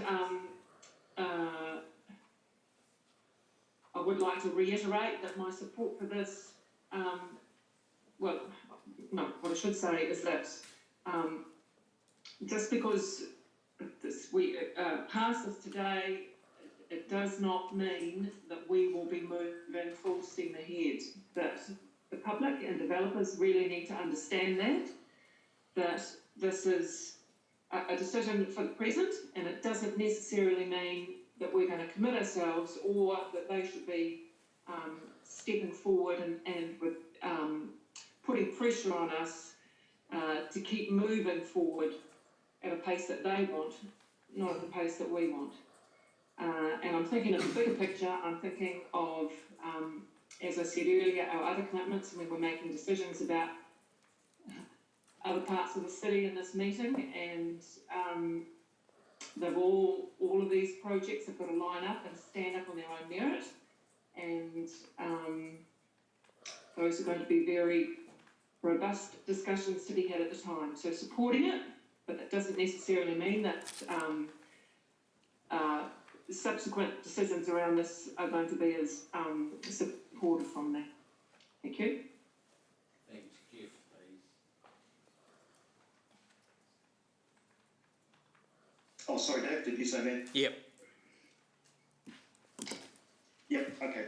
Look, I'll keep it brief because it's pretty similar to the past two speakers. I agree with this work towards designating, protecting the transport corridor. I don't think there's any sense in not supporting the recommendations as they stand. It would be irresponsible governance because it's about planning to have the infrastructure in place when we need it, as you said, Dave. I am also supporting this on the basis that it's not necessarily sending a message either way in regards to how we fund Rotokauri and the LTP.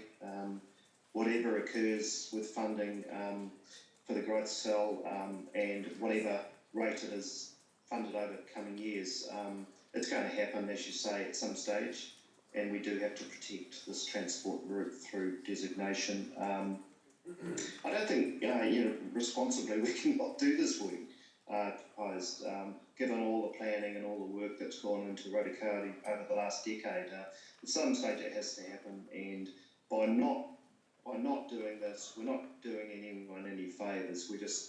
We would just be ensuring that when Rotokauri does happen, it's not as good an outcome as it could be. Thank you. Thanks, Jeff. Councillor Sarah, thanks. Thank you. I'll be supporting this because I think it's our chance to actually get our transport right this time. When we look at places like Rototuna, we can see with the Borman Road upgrade and things that there's now inconsistencies with different standards of cycleway widths and footpaths and all sorts of things. This is an opportunity to actually provide for a modern transport system whenever we do actually develop in this area.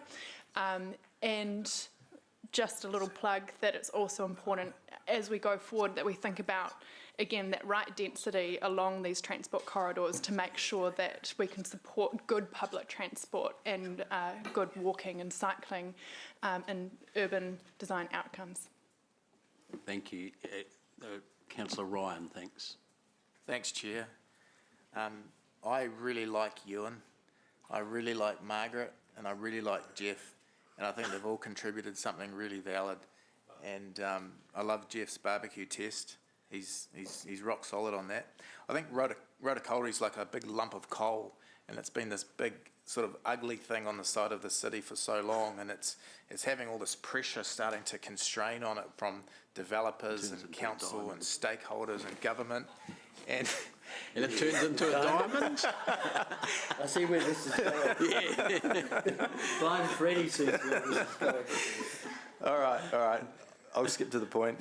But this is a unique opportunity Hamilton has constantly been retrofitted, and similar to Peacocks, but even better, we're purpose building, we're purpose planning, we're designating a community. And to Councillor Sarah's point yesterday, with the right density mix, we've really got the ability to turn the dial. With the right funding mix, we can do something really special. So this is a good decision to progress. Thanks, Ron. Councillor Rob. Yeah, thank you, Chair. Look, I'll be supporting this too, but I sense from the mood of the developers that I've met with and spoken to in recent times, they're going to push us hard to deliver this project. So if we have a view around this table that we may be able to delay the cost, I think we're in for a bit of a surprise. I think the funding of this is going to be required sooner rather than later. And I think in our discussions over the next few weeks on the long-term plan, we may well need to look at what the funding options are for this to fit the timetable of the various developers out there. Thank you. Thanks very much. Councillor Martin. Yeah, thank you. And I was on the council that installed cycleways on Wairiri Drive, and we did that very deliberately. So that was pre-fitting, not retrofitting. And I thank you for the compliments, Mr. Chair, of that wonderful visionary council that I was part of. In the 1960s. I also want to, and it deeply appreciated your strong support. I also will say this, and having said that, I can't judge the Deputy Mayor's contribution because I've never yet been invited to one of his barbecues, but once I get an invite then I might be more open. But I just seriously want to reiterate Councillor Wilson's observation, and I would invite developers and others to get a transcript of his contribution in terms of the conditional support of this project. Totally will be supporting the amendment, totally support the notion of pre-fit rather than retrofit, but along with Councillor Wilson, I naturally have a range of caveats. Thank you. Thanks very much. Mayor Paula, please. I'm speaking in support of the motion. Notwithstanding, we do know that all growth around the city comes at considerable cost, and this one is particularly costly. So putting that aside, I do think the certainty through planning is the biggest thing that we can achieve as a city, to get that bedded down so that developers, funders, who knows what opportunities are there, understand the lie of the land, what they can work within and what they can't do. And I think that's absolutely the way we should proceed. Also, just in terms of, because since some of the other debate's gone a little bit tangential, I might too, we do need to focus on creating a suite of growth opportunities, not putting all eggs in one basket. We do need Peacock to flourish and thrive and start building houses out there as soon as possible, but we all know that isn't going to be enough in the long term. There will be infill, I support that 100%, but Rotikoti will have its place at some stage. And at the moment, it seems to me that we have developers chomping at the bit to do good things out there. At least this provides the basis on which they can have those conversations. Thanks very much. And Councillor Mark, who's been strategically moving himself up and down the speaking order, I've noticed. Yes, look, I'll be supporting it, but from a similar position to many of my colleagues here today. Look, and I'll tell the story to anyone who will listen. When I first came here in 1992, I jumped on my 10-speed bike and I was riding around Fairview Downs. And there was this, I couldn't quite work it out because there was this great big strip of grass between Fairview Downs and Fairfield. And after a while, and a wee bit of research, I found out that 40 years prior to that, the council had made a decision that there was going to be a big road there. And I thought, wow, that's really the future planning that councils need to be doing. So that really excites me about getting involved in this kind of thinking. So I'm supporting it from that point of view that this is future planning, this is what we're here to do. Designation is non-committal. But I do echo the points of my previous colleagues that there's a certain nervousness about committing too hard. We're going in toes in first with this, so I'm in exactly the same position as the previous speakers on that. And, you know, I remember feeling myself getting drawn into the quicksand through the Peacocks thing with phrases like, this is non-binding, what we're doing here. We're staying on the dance floor, we're just staying in the dance hall, and all that kind of stuff. And I kind of feel a little bit more in line with my colleagues that our eyes are open with this in the future. So, yep, go ahead, designate to your heart's content. When it comes to committing and spending, well, it's all about the timing, isn't it? So, thank you. Okay, thanks. I love all the analogies, like staying in the dance floor and... yeah, but Councillor Rob, I'm just going to do a special black ops, some people have said. Look, Councillor Rob raised a point about what he expected developers to do after this come up, and that may or may not be true. Possibly, there'll certainly be an element of truth in it, but I think that's a creative tension. And I'd say to, speaking from on behalf of Councillor Blind Freddie to Councillor Incremental Creep, that's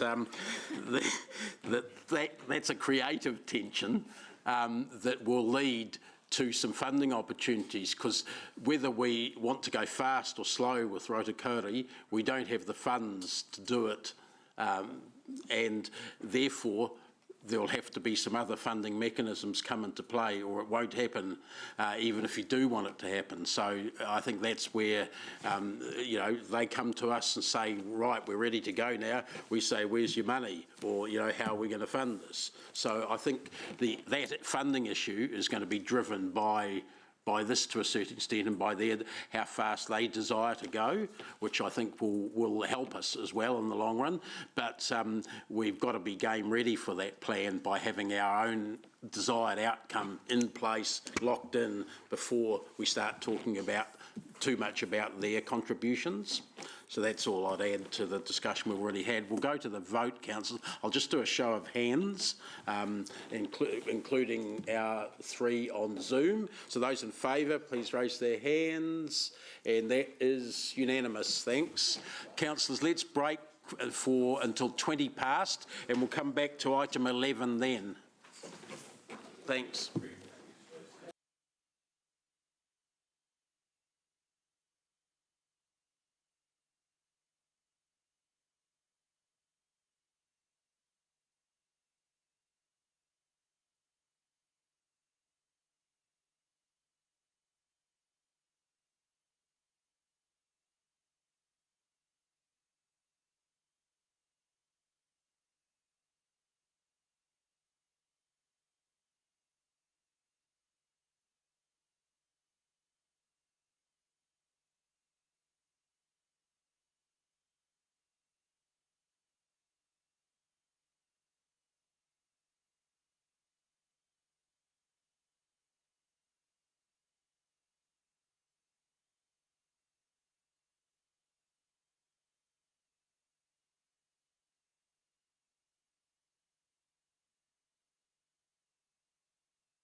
Going with item 11.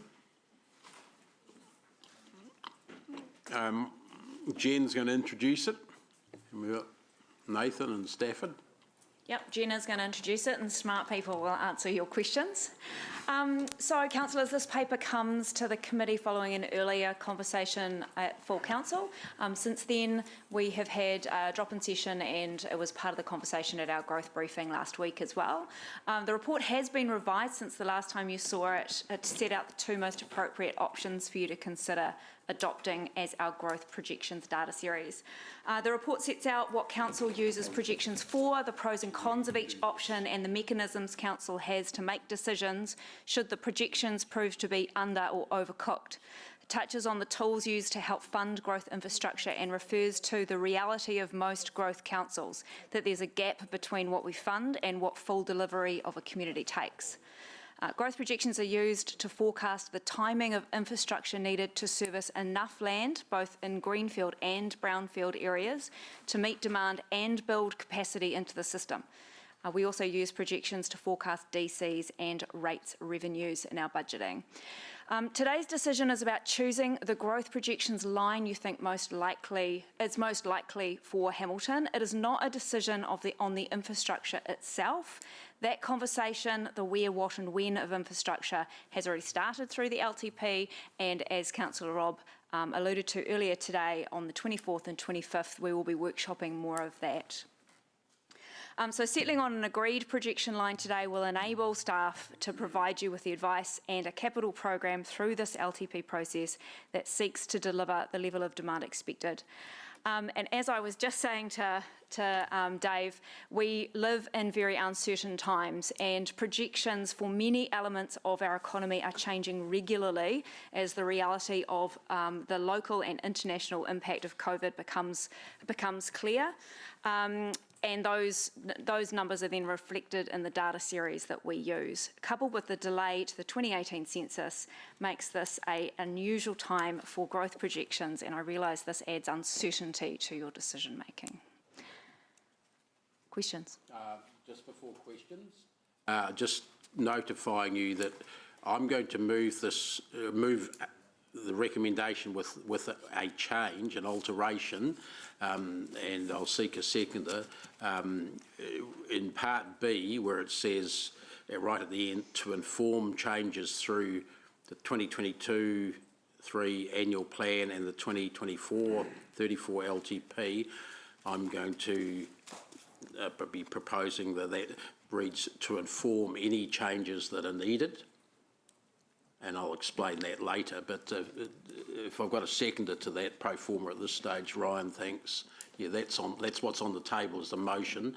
I'm fully happy to accept during the discussion at any stage the staff recommendation, which is more specific to what might change. But so we're going to open it up for questions to the floor now. We've got Councillor Rob first, thanks. Thanks, Chair, and thank you for bringing this item forward. I've got three questions. If we agree today on Nydia Low, how nimble is this organisation, within the next 3 years to respond to any growth, population growth within the city that might be greater than the predictions in the university's Nydia Low? So I can answer part of that in terms of the nimbleness of decision making. So you can, at any stage, we can bring forward a conversation to you through the 6-weekly Finance Committee to bring forward spending on the construction required to build the infrastructure we need. But we can also do it through an annual plan process. The rest of that is about infrastructure capacity, which is more of a Chris Allen conversation. Chris Barton might want to. Do you want an answer to that question? Or? Well, I guess the question is, I suppose we've got further growth in the latter years of yes. Years 4 to 10. Is it simply a matter of, well, not simply, is it a matter of bringing forward some of those later spends earlier in order to... And Rob, there's also the 30-year infrastructure plan which Yes, goes beyond that as Yeah. well. Yes, you're right. So what we've mentioned in the report are the things that should we consider that growth is going to be higher now and choose the Nydia medium line, that would require us to bring forward by 2 to 3 years that set of infrastructure that we've mentioned. So as we go forward, the bringing forward of that infrastructure just continues in terms of if growth continues to be high. The other really important part of this conversation, though, is being game ready, is laying the foundations now so that when we need to do that bringing forward, we're not starting from a standing zero start. base. Exactly. No, I understand that. The figures that we saw on Tuesday, that first cut of the financial budget, I assume that is based on Nydia Low. Yes. Have we done any modelling, or are we going to do any modelling before the 24th, just to see what a Nydia medium or a halfway between low and medium might look like? And in the same way that we've done separate graphs to show the endowment fund, is it possible that we could have a visual look at what might be the difference? So the team have looked at the infrastructure required and what it would mean in terms of bringing forward the serviced land that we would need, and what is in that report is their recommendation at the moment. What we will do for the 24th and 25th is have a quantum around that so you can see the scale of that. Okay, right. Thank you. And my last question, much of the national statistics that we get in this area focus on the Waikato as a region rather than Hamilton specific. We're seeing, significant residential growth outside of the city border in some of the satellite towns and in some of the semi-rural areas. And many of those residents regard Hamilton as their place of work, their place of school, the place that they play, and yet they're not contributing anything at all to the use of our infrastructure. Are there any levers available to us, either under the Local Government Act or elsewhere, that we can recover some of those costs? Could we have this might be completely out of left field, but can we insist on, say, a Hamilton rate that we could levy on our neighbouring councils to help fund this? And I know Starting that's to go a bit wide there, though. We're all very supportive of the concept, I'm sure. But I'm looking at the lead. I mean, this is a real problem for us as we have a very constrained city, land area, and it must be happening in other growth towns too. But it's really prevalent here and continuing to do so. Are there some levers out there through central government or elsewhere that we can pull or consider or petition for? Councillor Rob, I fear I am not the best person to answer that question. However, what I do know is that making sure that we understand what all our levers are for funding all of the services of council is a fundamental part of that workshop that we're going to have with you. Okay. And I will make sure that our esteemed Chief Executive is aware of this question so that we can include it in that package. Okay, I'd appreciate that. Thank you, Chair. Those are my questions. Thanks. Look, I had a question. If we get figures back in March on that are a bit different from what we are looking at right at the moment with Nydia Low, and therefore cause Nydia Low to move up or down or sideways, what changes could potentially be made, or how easy is it maybe to make changes in the long-term plan in that 3-month period before it gets finally approved? councillors have the opportunity to make changes to the LTP right through that whole period. One thing that you may like to consider is to request us to bring back a report as soon as practical once we've got that information, so that you have visibility of it as soon as possible through the LTP process. And then if there are decisions you want to make to bring forward, if growth is faster, if there are decisions you then want to make in terms of bringing forward certain capital projects in the 10-year plan, then we can have that conversation then. Okay, we could add that. How sure are we that it is actually coming in March? I mean, it says March 2021 here, but judging by the way they've acted recently, it could be 2041 for all we know. Yeah, so the Waikato Predictions Working Group, they're doing the modelling now. So they've got all the information they need from the census, and they're doing their work now. Okay. And they assure us that it is March 2021. Are they part of census, or are they also a third? So that's the district councils, the regional council, NZTA, etc., and the team at NIDIA. So, but yes, it's Stats New Zealand that produce the figures. So they produced the 2018 census results, but the NIDIA projections I see what you're talking are through the... So that's what's going to be updated in March 2021. Yes. So that's why we can be sure of it, because they're sort of our region is going to do that? That's right. Great, thanks for that. All right, look, I'll amend that, I'm just going to come to another question. I'll amend that resolution to include that suggestion of a report back to us. We've even got some words for it, so we'll do that while we've got questions. I've got Jeff and then Sarah. Thanks. Jeff. Yeah, thanks, Chair. Just, this may be a silly question, but to what extent can we allow for changes in density of housing when we're trying to work out where we are with these projections? I mean, Peacock is going to look completely different from Rototuna, and Rotokauri probably will as well. We're going to have a lot more high density, we're going to have smaller dwellings, we're going to have more apartments. Are we taking that into account when we look at how we're travelling and how we're projecting our needs in terms of dwellings? Or is it negligible, the difference? It's sort of the other way around. So where the projections are, how many people do we think, how many households do we think we need? And once we have that number, we then figure out the best, most effective way to deliver that. And to your point, intensification is a fundamental part of our ability to efficiently deliver to that demand and the capacity building.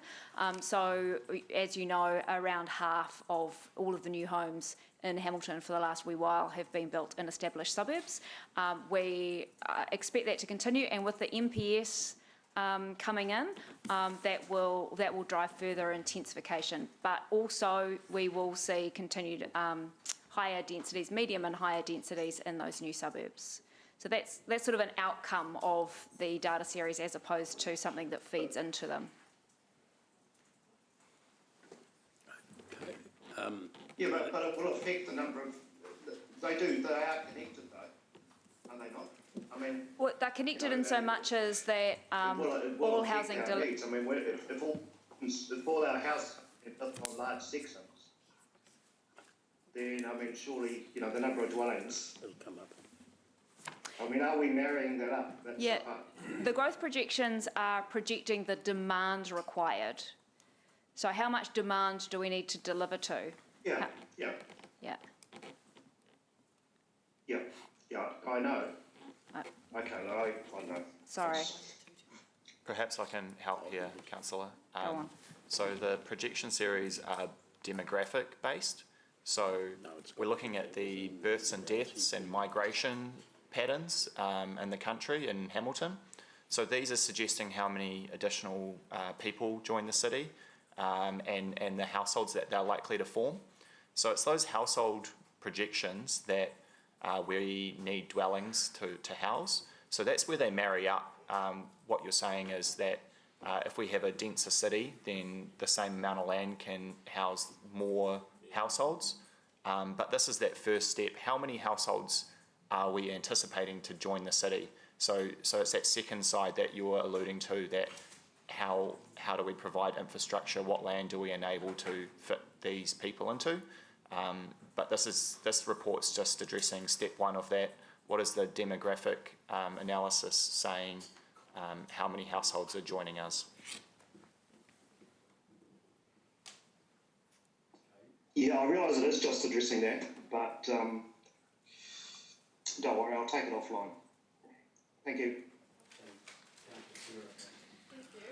Following on from Jeff's question, Stafford, I'm interested in when we're looking at households, do we look at all at the, I guess, the type of household? You know, we're looking at 1 bedroom or 2 or 3, and I guess related to that is why is there such a big difference with the NIDIA projections around the number of people and then the number of households? So 2 kind of different questions. But.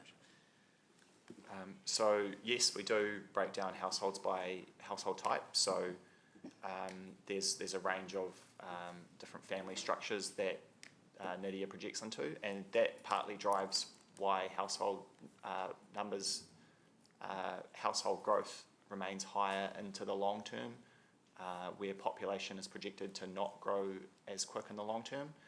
It's sort of this ageing population phenomenon where we expect there to be more single person households, more couples without children. So that answers a bit of both of your questions there. But so yes, we do project different typologies, and yes, there is this divergence between population and household based on these assumptions. Okay. And another question is just around hugs and the target of 50%. At the moment, we're looking at, well, we're seeing more than that in terms of infill, but essentially, is our biggest lever really waiting for that district plan review and the NPSUD to come into effect, or are we, through our LTP, able to kind of impact that in any way other than those DC policies and the, So I'll take the last question first. In terms of the LTP will include infrastructure funding in that citywide space, both in the waters, citywide waters and citywide transport, which absolutely speak to the ongoing 50% infill reality. So the current number for the last 12 months is 52%. And it has been around that for the last sort of 5 or 6 years. So with the NPS, we will do a full analysis of what that enables, and that'll be shared with you. So I guess I could have a wild stab in the dark what that might look like, but I think I'll let the experts figure that one out in the next 6 months or so. Okay, thank you. Thanks, Mayor Paula, thanks. Are you okay there? Those allergies. Just in respect to that, given that statistics must be a bit of a nightmare at the moment with all the uncertainty post-COVID, when do we expect this to be at a moving feast for a considerable, because the 2018 census was a bit of a nightmare, but are we expecting this to be a bit of a moving feast for a considerable amount of time, and how much flexibility do we have to move around with these projections, and who is doing work on post-COVID effects in terms of population? We've got this huge return of Kiwis, but we have a really big fall-off of international migrants, and we have no kind of oversight about when that will change. But does that just mean that statistics are going to be more movable, more volatile for a period of time as we adjust to whatever the new, hate that term actually, new normal, but while we adjust to uncertain times? And that's one question, and just respect to that, if we pitch at NIDIA low, does that still give us the ability to scale up if we need to at the right time to be responsive for growth? Yes, convoluted, wasn't it? Yeah, Sorry. I can answer your first question. So yes, like I said, data and statistics are very messy at the moment with COVID. So a really good example of that is with the Treasury and Reserve Bank, even 3 months ago, forecasting a significant drop in house prices. We've seen the opposite of that.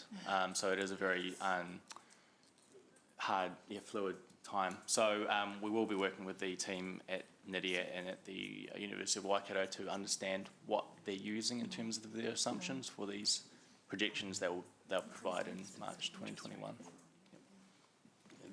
To their migration point as well, there's a lot of talk around a large influx of migrants returning Kiwis home. We need to put that in perspective of over the last 10 years, there's been a very large quantum of migrants coming to the country, far in a way exceeding the amount of returning Kiwis right now. So there's talk about in the future people returning home. There's surveys saying that people are interested to return home. I think we need to look at what's happening on the ground today, and that is historic low migration as of today. There's potential for this to increase when we open our borders again, but when we open our borders again, it's looking like there'll be a post-COVID reality. Will Kiwis still be keen to move home when they're not in lockdown in England anymore? I think that the number of people following through might be a little bit different than the statistics are saying right now. But we're just going to have to wait till the end of COVID period to figure out when the borders open up what the next reality will be. A good example of how low migration is at the moment is the stories around fruit rotting on trees. It just shows the number of people in New Zealand is lower than the economy anticipates and has been dealing with over the prior years. Mayor Paula, what we will do is continue to provide a monthly economic update so that you can see these things as they happen and as they flow through. In terms of nimbleness, so we have some way to go through the LTP process, and we will continue to make updates as needed through that. Once the decisions are locked in, you still have the mechanism of the annual plan every year and the 6 weekly finance committee to make changes as required through that process to either increase or decrease your capital spend.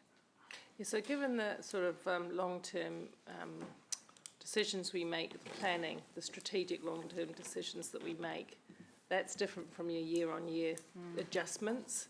Is there any issue there from your point of view? Sorry, someone has got their speaker or their mic on. We fixed now. Sorry, Paula. That's all right. So do you get what I mean? We can make adjustments within our annual budget. That's fine. They're not tend to be huge, but if we're setting down the sort of infrastructure work that's in the millions and millions of dollars and strategic plans, etc., less ability to move. But you're saying that you're comfortable that we could adjust? Yeah, and so I think the other important point is that the projections show a dip over the next couple of years only. And when we think about growth and planning for growth and the pushing the go button on major pieces of infrastructure, we're talking many, many, many years before that all comes to fruition. But I mean, you think about how long we've been planning for Peacock, the horizon would appear at the moment, given the projections that we've got, to outlast the dip that we are seeing. So we are planning strategically for the long, long term, accepting that through that period we have dips, and albeit this dip is potentially a relatively large one. The other point that I would make too is that it's about being game ready, so that when we, if things are much faster, for example, we have the designations in place, we have the structure plans, we understand what we're going to be doing in these new areas, so we can move quicker and we're not starting from zero. Cool. And just one last question in that, just the affordability of growth. If growth slows down into Hamilton or New Zealand in general, that's going to mean slightly fewer people to pay for growth too. Are we finally nuanced in terms of our ability to fund growth? Because we can't put it all on the people who are here today necessarily. It's unaffordable. So in terms of funding growth, so the report covers a series of mechanisms that we have to use, but obviously from a funding growth perspective, DCs play an important part. So as developers, I don't need to explain to you what a DC is. I'm not going to go there. So we have DCs, but then as the cost of growth continues to increase, we do have a number of other tools and levers to use to help fund some of that. And again, on the 24th and 25th, what we want to do is layer up all those levers so you can see all of your options and where each of those should be pulled to deliver the kind of community we need. Does that answer your question? Okay, good. And last question, Dave, Chair McPherson, sorry. Can you highlight the particular difference with your recommendation versus the staff recommendation, what you're hoping to achieve with the amendment, with the different recommendations? Look, we're just waiting to get that up. I did ask, but the purpose being that the staff proposal specified that anything, new information that comes to us in March next year would guide changes 12 months later or 3 years later. I'm saying that may be the case, but we want to be able to, if the change is big enough, to actually in the last 3 months of the LTP deliberation period also be able to make changes to the LTP if it's necessary. Don't rule that out as I felt the staff resolution tied us to one's 15 months away rather than potentially within 3 months. Is there an issue with that from the staff perspective? Is that a particular problem? It doesn't. It's now, it's now been amended again to include their report back that Jen suggested earlier, as soon as we get those figures. Yeah, we will report back as soon as we've got that information, we will bring them to your attention. So this doesn't pose any big problems that you see?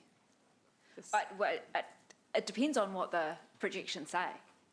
Once we have those, it really depends on what they say. If they are markedly different,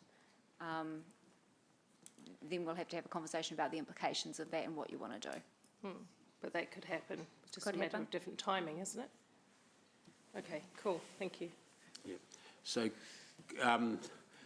we've got people going for second rounds of questions. They're only allowed one each, Jeff and Sarah. Jeff first. Yeah, thanks, Dave. Look, sorry, I just want one more chance just to convince you all that I'm not on a parallel universe for this. On page 78, there is a graph on dwellings, on the projected dwellings that we'll need, yeah? So what I was trying to say is, I know it's about population projections, but we're also doing dwelling projections based on those population dwellings. And so what I am trying to say is, given that we're going to a lot more high density, a lot more apartments, etc., are we properly taking that different typology into account at this stage? That's what I was trying to ask. Yeah, I think that was also Sarah's question that was answered by Stafford, but have another go at clarifying, Stafford. Thank you, Councillor. So what we're saying here is that this is the number of new people coming to the city. So the other half of this coin is, have we provided enough land capacity to grow the city, to provide enough options for people that they can have different housing choices? So what we have to do is have enough land supply. Currently, through the LTP reporting, the current LTP, not the one we're developing now, we're saying we have around 3.5 years worth of land supply. So that's saying now if we did nothing else, we could potentially continue to supply houses for 3.5 years. So that's the other half of the coin that you're talking about. We need to provide infrastructure to enable this growth. We need to provide enough infrastructure to enable enough land that there's choices, and we can't be providing infrastructure for the current year. It needs to be in advance. So you're right in saying that we are changing density. Sorry, what was that? Sorry, we're getting some pretty long, involved discussions Well, here. hang on. This is germane, Dave. I mean. Yeah, but ask Jeff, Jeff, hang on. Jeff. 1,231. Jeff, ask the question. You're doing speech and then a little question at the end. Ask the question.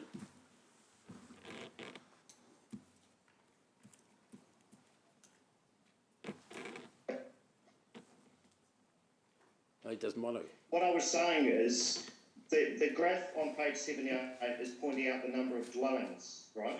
Not land or anything, it's saying the number of dwellings. So what I'm saying is, what sort of dwellings?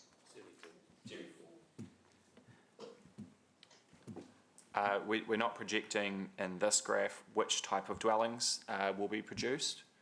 We do have household projections that indicate that we need a range of typologies, but it's up to the market to decide what it's producing.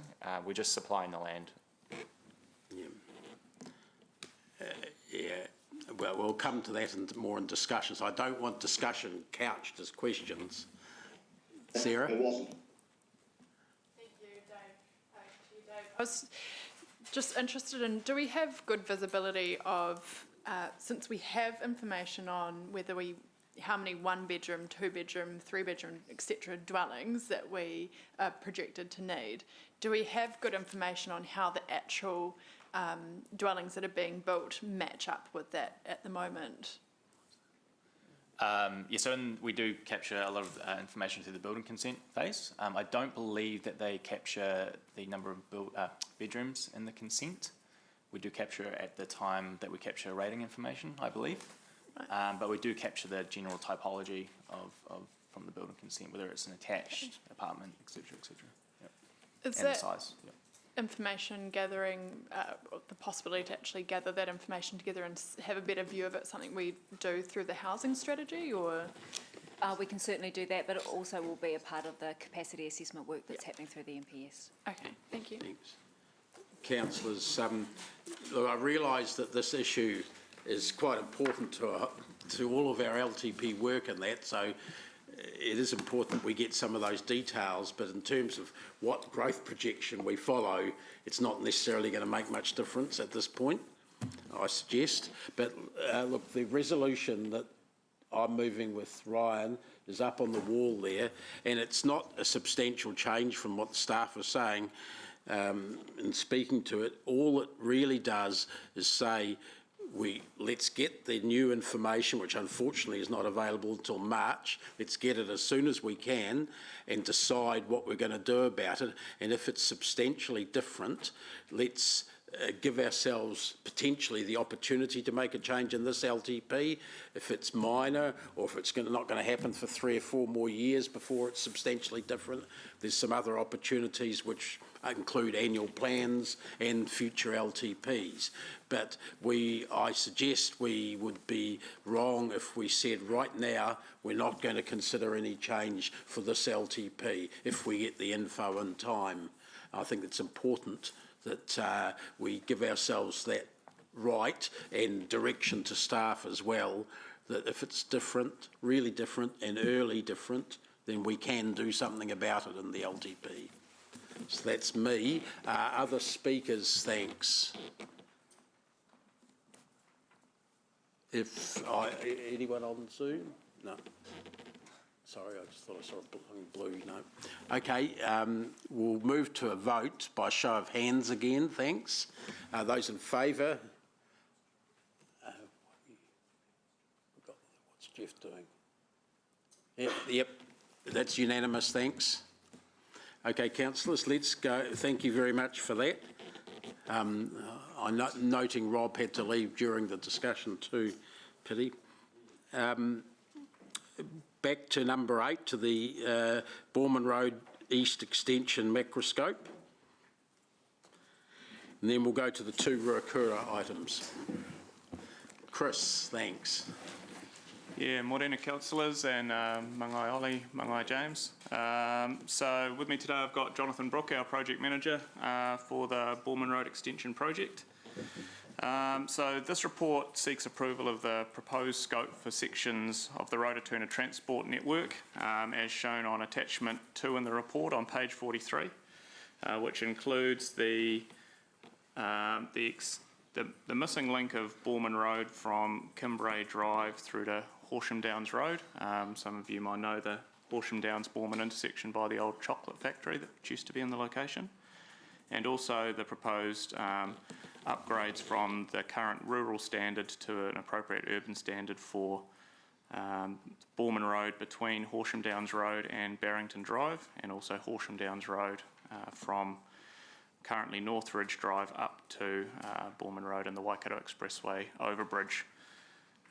These projects... Sorry, Chris, so that's possibly best shown in the map on 44? Yes, so page 43 of the report. An attachment 44 and our one. Okay. But yeah, the one that's an aerial photo, basically. Yes, correct. Thanks. Sorry to interrupt. Sorry. Yep. So these are the final sections required to complete the strategic arterial transport network in the current Rototuna growth area. The proposed concept for this project, as defined in paragraph 35 and attachments 5 and 6 of the report, includes road cross-sections largely consistent with the existing sections of Borman Road and Horsham Downs Road, but with particularly enhanced walking and cycling facilities along those routes. And also proposing a traffic signal intersection at the intersection of Borman Road and Horsham Downs Road, which is considered particularly the safest option for pedestrians and cyclists to cross that intersection moving forward. We're also working currently with Waka Kotahi NZTA to seek financial assistance for delivery of this project, and propose within, as recommended within the report, to submit a project business case to them to seek that project funding assistance in accordance with the macro scope we're seeking approval of today. So the project is funded and planned in the current 2018 to 10-year plan. It is funded for design this current financial year in 2020-21. However, noting that construction is currently programmed to commence in accordance with the existing 10-year plan in 2025. So there is a delay there. Also note there's currently development pressures in the area, but construction timing will be subject to deliberations of the 2021 to 31 LTP process. So other than that, I propose to take the report as read and happy to take any questions. Chris, I'll start the questions. Looking at your profile on our page 43, the one before that aerial photo of the road, it's got cycling and walking and cars sort of sorted, but not necessarily public transport. And given that there's a growing thinking that Borman Road to the east, where it meets Gordonton Road, will be where it connects potentially with what we used to call the Spine Road and now have to call the Eastern Transport Corridor, going down to Ruakura, and a potential major PT link through there. Is this going to cut the mustard for PT? So in saying that, asking that question, I note that at the just off the picture on Kimbray Drive is Rototuna High Schools, plus Somerset, major Somerset retirement village as well, with hundreds literally of units in there. Yeah, absolutely. So this is a key public transport corridor. So certainly through the development of the concept design to date, Waikato Regional Council have been involved in that, and they've identified that this is a key component of their network moving forward. The details of what public transport infrastructure along there, particularly in terms of stops along the route, are a detailed design component, so we're not at that point yet. But what about corridor width? Is it sufficient for that? Yes, so at the moment there's recessed bays off the side which provide provision for bus stop infrastructure along the corridor particularly. So there is provision for that, as there is along other sections of Borman Road currently. And certainly they've been involved in the discussions and are comfortable with the direction that it's currently of this project in regard to public transport provision. Sure, thanks. I've got Councillor Mark, thanks. Thank you. I guess one of Chris, actually. Chris, at the end of the 10-year plan discussions last year, sort of really late at night, we pulled a Boorman Road project out to keep the rates down. Is this the same one, the same part? Yes, it is. Right. So council left the design funding in, so we could get it to the start line. Cool. But we pushed it out into year 2025 as per the report. Right, so this is back on schedule with that. This is the one, yeah, so. Yep. Great, thank you. And in the meantime, I get a lot of requests from residents wondering if, and I might be a wee bit out of scope, Dave, but hang in with me here. Is there some sort of path down there at the moment where people are walking and trudging through, or are they still going around? Yeah, there's currently no path connection through that missing section of Boorman Road. So people are, needing to go around, which the infrastructure currently along Horsham Downs Road and the existing rural section of Boorman Road as well. There's not a lot of walking and cycling infrastructure in terms of paths, but yes, people do need to go around at the moment. There's no connection through. So when's construction due on this, if all goes to plan? So in accordance with the current funding of the 2018 to 28 10-year plan, so construction is programmed to commence in 2025. So all we've funded or planning to deliver at the moment is the design outcomes, and it's proposed that the construction funding is a consideration as part of the 2021 to 31 LTP deliberations. I might have a yet with you offline about the idea of putting some sort of gravel path down there in the meantime, because it's Can I need to verify this, but I think discussions with developers in the area is probably going to result in a walking and cycling corridor on the designated land for an interim option. In the meantime? Great. Is that correct, JB? Yes, it is. Yeah, we are working with developers to look at that. So there's opportunities in that space. Yeah, thanks Dave, I'll let you get it back on subject now. Thanks. No, that was all right. That was quite good information, actually. It was like we did with Rotatuna High School. You could only get there by cycling for quite a while. Yeah. Okay, thanks. Councillor Martin, please. I apologise, this is a micro detail. I was cut off at another meeting. We're talking about the Expresso. I just want to zero in on just double check that I've got the understanding right. Obviously, the extension of Boorman Road and Horsham Downs, as far as Northridge Drive, there's going to be a separate shared pathway for off-road cycling. Have I got that? Yes. Correct. Right. So, two questions. The Horsham, and I apologise, Mark or Eastwood councillors correct me, I was there the other day. Down as far as the shopping centre, is there an off-road shared path, or does that? No, currently I believe that is on-road as you So head southwards. my observation, and this is where I don't get cut off, is kids in that area are in danger, right? I've observed it. I've seen them actually physically go onto footpaths to get off the road. So I'm just trying to work out, Chris or whoever, what's our timeline?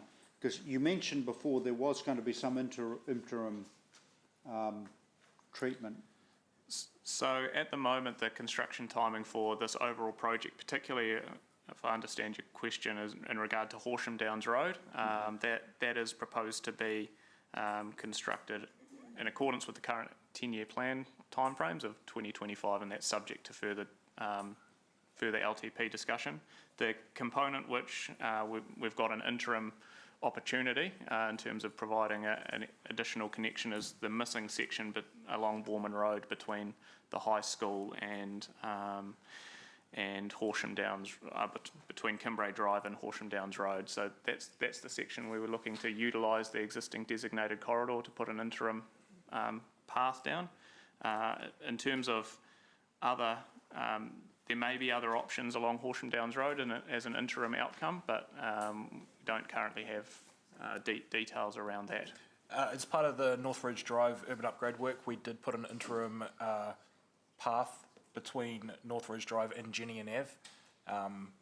It is interim, and we've made it as safe as possible. That's what we could do with part of that work. I mean, okay, I just place on record, I'm not even on a councillor for that area, but as an observer, just walking around, bear with me, colleagues.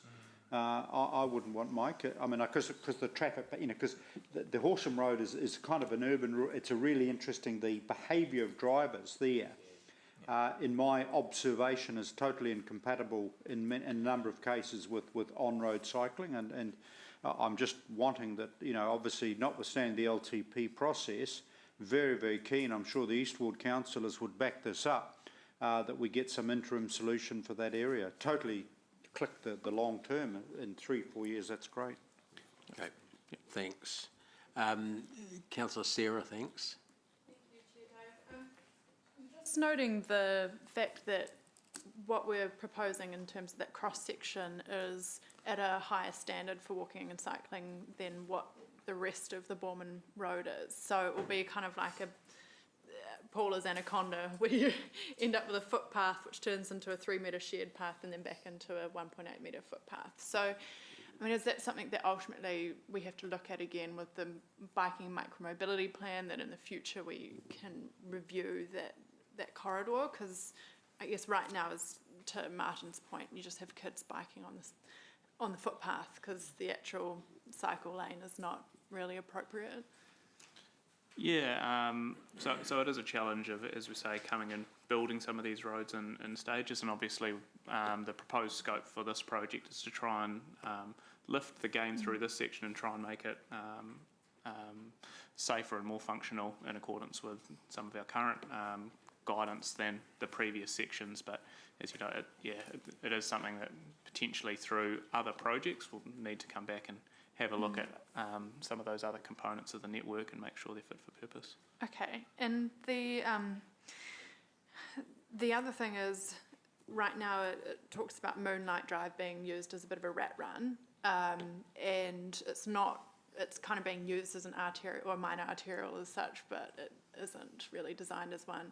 When we eventually do move traffic over onto Borman Road, what can we do to kind of make that a slower speed, safer area, because people will be so used to using it that they could potentially keep, speeding through there as a bit of a rat run? Yep, that's a good point. I guess part of it is hopefully the logical traffic flow moves, but there are also opportunities to come back and retrofit components along Moonlight Drive to try and particularly lower speeds through that area in terms of that's possibly an important question generally when you do something that's going to like this, that is designed to take the majority of the through traffic. What restitution, safety related restitution is there on the old temporary routes? And should that not be part of business cases, so that the NZTA is being asked to fund more than just that route, but the restitution of the other route? Yep, that's a good point. It's currently outside of the proposed scope, but there is an opportunity potentially to include that as part of the scope of this project, to look further at network interventions along Moonlight Drive to help encourage the right traffic on the right corridors.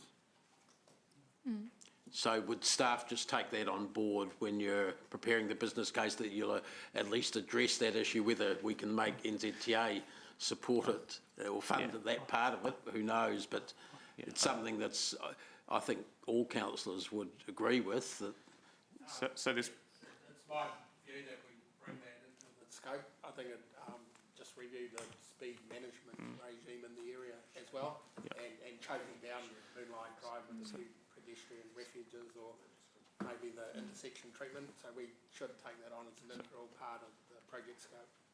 Does that need to be amended or noted or anything? That's why I was asking Chris, You can do, but we've got that. We'll include that in. I think it'll be in there.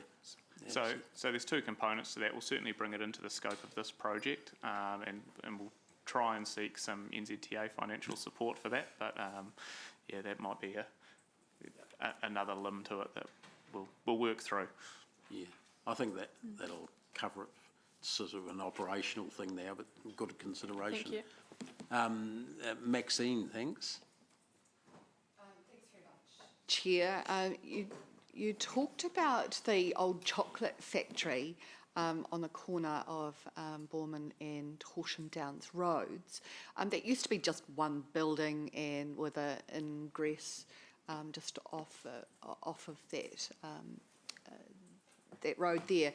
It's now to be signalised, and by the look of page 42, looks like a much larger retail development. How might we be able to move the traffic into and out of there and do that in a really safe way in terms of the cycling and pedestrian traffic and other traffic that's in and around and behind? Do you want to take that one? Yep.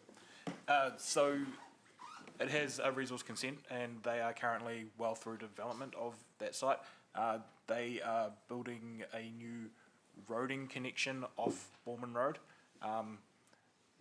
as far to the east of their site as possible, which will also be connecting to the houses shown next door.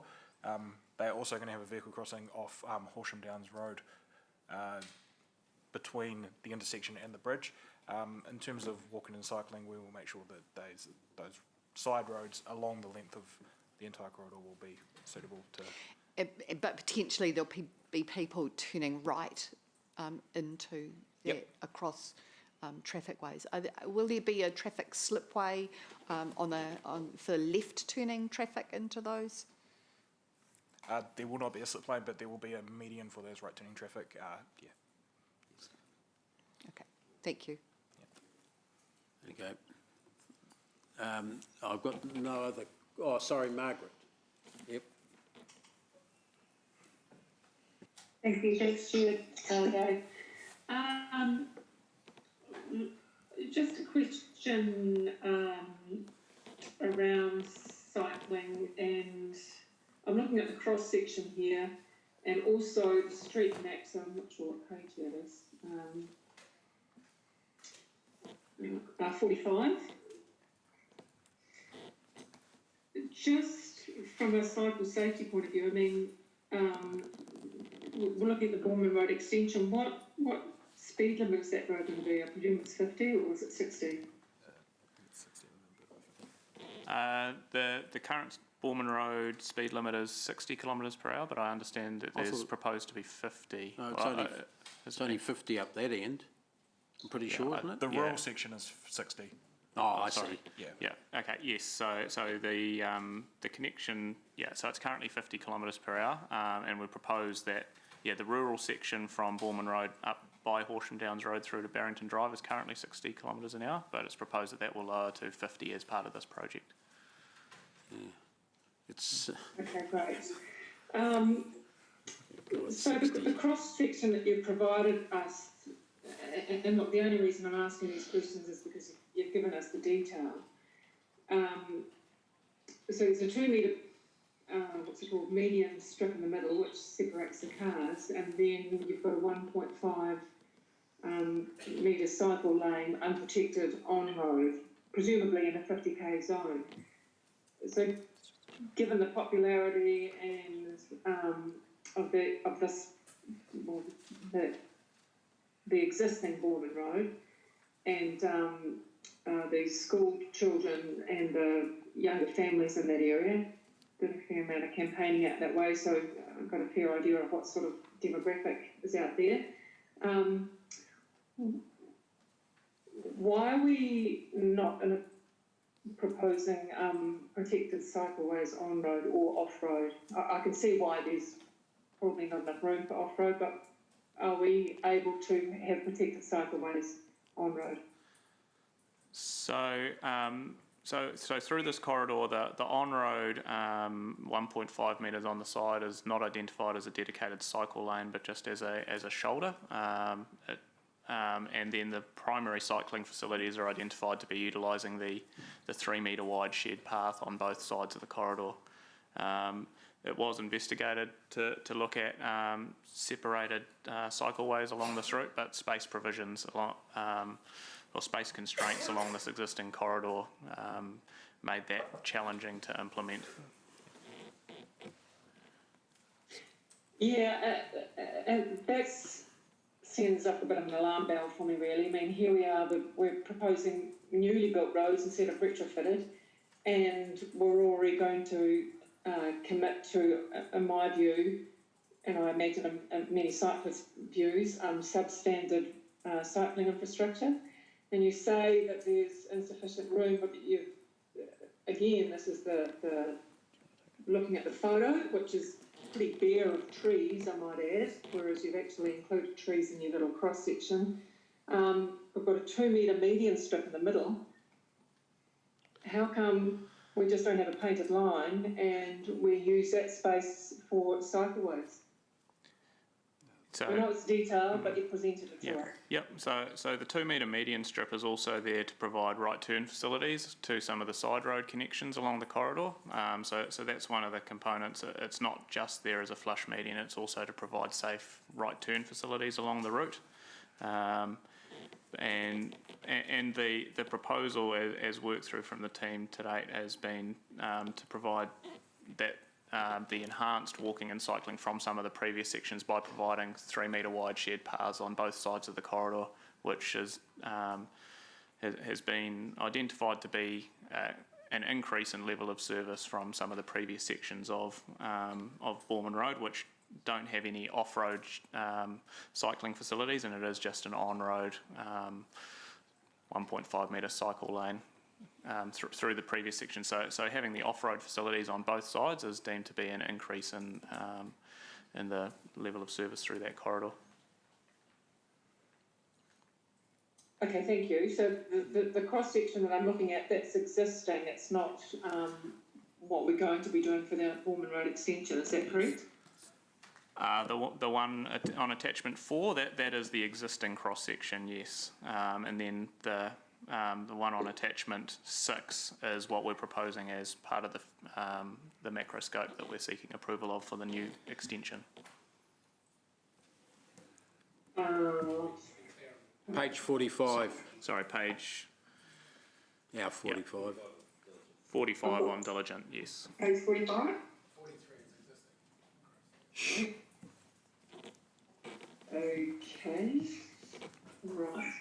Not as pretty a picture, righto, cool, got it. And we've got sufficient planting, etc. along there. I mean, looking at the photo, presumably of the existing, well, it is existing Borman Road. It's pretty bereft of any sort of aesthetic greenery, except for a couple of low-growing shrubs on the sides of the road. Presumably, going back to page 45, that's going to be enhanced as well. Yeah, correct. It's an item of detailed. Yeah, it's a detailed design element that we haven't gone into that that part of the project yet. Correct. So yes, there will be additional landscaping beyond what's currently shown. Yes.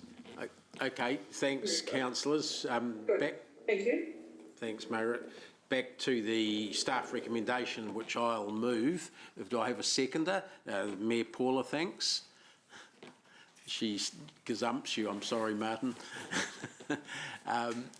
Look, I'm not going to speak to this. I think all the detailed questions have been asked. It was a good report. Obviously, with the detail in there, it certainly encouraged detailed questions. But if anyone else wishes to speak, please indicate. We've got Jeff. Paula, you go first as seconder. No, I don't need to. Oh, I don't need to. Okay, Jeff. Jeff. Thank you, Dave. Look, very quickly, I support this today in terms of advancing the case for the section of Borman Road. And also the Horsham Downs section really worries me as well. I hadn't been out there for a while, and I went out there recently looking at apartments for a friend, and I was a bit embarrassed, to be honest. It was like the Wild West. It looked a bit scary, and certainly not safe. So it just feels like, well, I'm sure it's an area that where the growth has basically moved ahead, and our facilities haven't. And so I certainly support us doing something with it. It's about finishing. We've had these in other parts around the city. It's about finishing off these growth cells to a reasonable standard. And I really felt after being out there that we need to take some actions as soon as we can on that. Thanks. Thanks, Jeff. Mark, thanks. Thank you, and look, I appreciate that to a West Ward councillor, the East can be intimidating. Well, you've lost six votes there. But you're most welcome for a guided tour any time. I'll extend that to any of our West compatriots. What I obviously going to support it, which is it's a no-brainer. I just want to make the very gentle point though that in the meantime, there's 5 years of in the meantime here. And no questions. You're on speeches now. No, I'm making a point. Good. Yeah, you're making a speech. So address the meeting, thanks, not the staff. Oh, okay. I was looking, but my head was pointing out. Right. Righto. I just want to make the point that with our planning like this, when it is so far in the future, I think we need to, and Jeff has alluded to that actually, that it is a little bit scrappy at the moment. So I think we need to let the public use that land in the meantime. There's a few examples of this around town where we can allow for paths, small gravel paths, developer-initiated walkways and paths like that, because I actually think that actually paints the picture a lot easier for people in the future. It's just a very minor point. But I'll look forward to lots of visits from our West Ward councillors. Come on out, the future ain't what it used to be. Thanks. Councillor Margaret next. Sorry. Oh, okay. Yeah. Can you hear me? Yep. Yeah, cool, thanks. I will be supporting this, and I'm much more enthusiastic about completing and keeping our infrastructure up to speed in Rototuna because I feel that's more of a priority, and we have actually committed over the years, and this is really delivering the infrastructure, albeit piecemeal, but delivering it in time, a little late, some would say. So very supportive of Rototuna and very supportive of this extension. Okay. Councillor. Thanks. Councillor Martin. Questioning, and I just underscore the Deputy Mayor's concern, shared obviously by the East Ward councillors, of course. I just want to ask staff and the team that in the interim, in that area, you do everything we can to actually keep cyclists safe in the current environment, whether there's, allowed shared paths, albeit unsatisfactory, but I just say that particular area needs, I think, immediate attention just in terms of keeping our school kids and our young people safe. Commend the staff on a very excellent report, obviously, and a very excellent direction of travel. Thank you. Yeah. So I will give a brief right of reply, and I note that Councillor Martin was speaking as a West Ward councillor, and he was demonstrating how concerned we are to fix up the mess that's been left on the East Ward. So it's clear that the East Ward needs help from the rest of the city, and we are willing to give it. And I think there will be a unanimous vote in support of you here, Councillor Bunting. But one slightly more serious comment is that the scrappiness that you're noting, this particular bit of scrappiness was decided by council laws 3 years ago to save money so we could spend it on other things, probably in the East Ward. But so we can solve the scrappiness by having forward planning and then filling in the gaps consecutively, but we also have to make sure that the developers don't come to us out of sequence, and we do our developments in sequence as well, which we know we've struggled with. So I'm glad this is getting the attention it deserves, and long live the East Ward. Thank you. Okay, I'm calling for a show of hands vote. Those in favour? There's a couple of West Ward councillors aren't sure, but I think they'll go. Yeah, that's unanimous, thanks. Yeah, we got it over the line for you, Mark. Okay, thanks, guys. We're on to the Metro Wastewater Detailed Business Case Project Update, which is Jackie and Blair, I think. Blair, are you going over there, or who? Yep, it'll be quicker if Jackie starts, thanks. Kia ora koutou. Thanks very much for putting on this on the agenda, Mr Chair. While there are no key decisions that we are seeking in the report, we consider it important just to take a little bit of time to highlight the emerging direction that's coming through this project, particularly as we will be presenting this and seeking support from Council as part of the LTP deliberations. So I thought I might just take a little bit of time to step through the highlights of the report, but before we do that, Tyler, just a few key points to remind you about the project. So at its core, we're exploring whether centralised approaches to wastewater management or continuing with the existing individual approach is our best long-term option. We're looking to identify how we can best treat and manage wastewater in the metro area and how we can best fund it. The project's a collaboration between Hamilton City Council, Waipa District, Waikato District, Waikato Tainui and other mana whenua representatives. And the study area, you can't see it behind the Zoom screens, but is highlighted in orange and extends from Taupiri in the north through to around Whatawhata in the west, Te Awamutu, Cambridge, Karapiro in the south and Tauwhare Village in the east. So we're not looking at servicing the entire area, we're just focusing on the confirmed communities within that orange area, but that's just the geography of what we're looking at. We're delivering two business cases as part of this work, one for the northern area, so that's Pukete in north, and one for the south, and at this stage our focus is on the southern metro DBC. The reason for that is largely driven by Waipa District Council's needs around timing.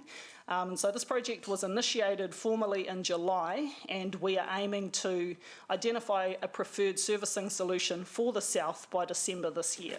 So a lot of work has been happening and continues to happen to meet that deadline, and it really is to help inform LTP funding requests and decisions.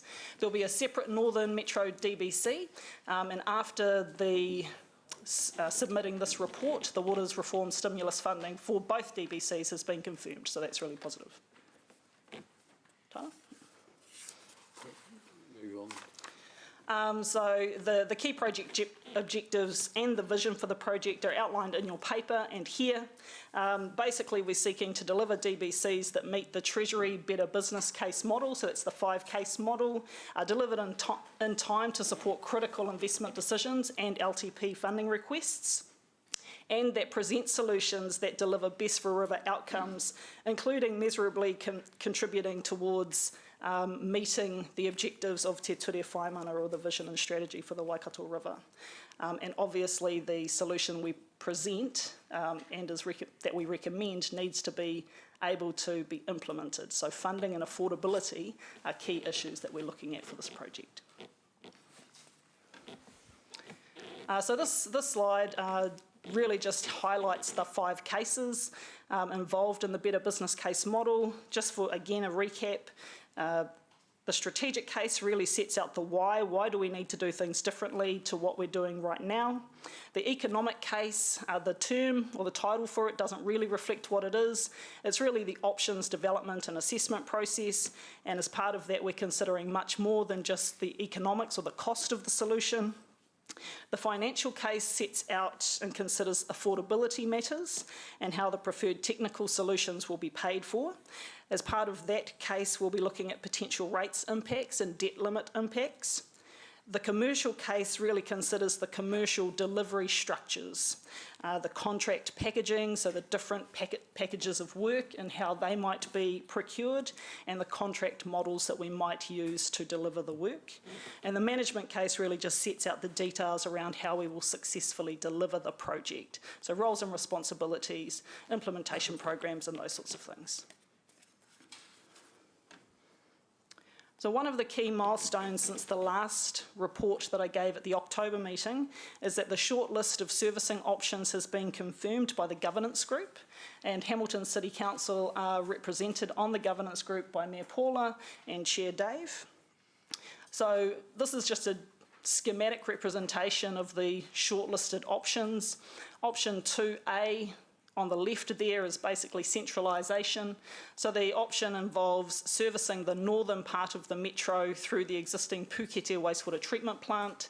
So that's bringing Ngaruawahia, Hopu Hopu, Taupiri, Te Kōwhai, etc. into Pukete, and building a new sub-regional facility south of Hamilton somewhere.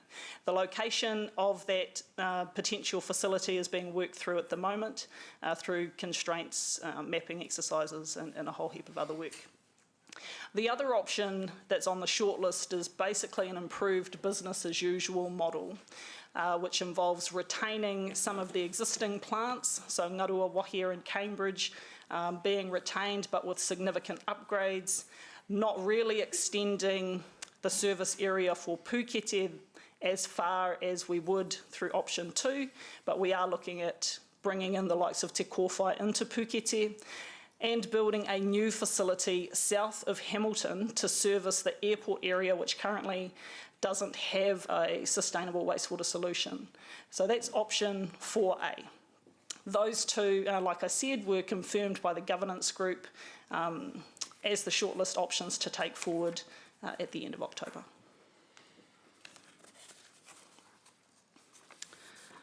Like I said earlier, the commercial case is considering the delivery structures, works packaging and contract models. I'm not going to go into this in detail, but I did want to highlight some of the work that sits behind the project. This detail is available on the Future-Proof website. We didn't include the governance group pack as an attachment to this paper because it's too long, but just wanted to highlight that from a delivery structure perspective, the shortlisted options that are coming through involve partnership, so with a principal council or principal CCO, a new entity that's fully council owned, or a new entity with joint council and third-party ownership. And some of the benefits associated with those shortlisted options are highlighted there.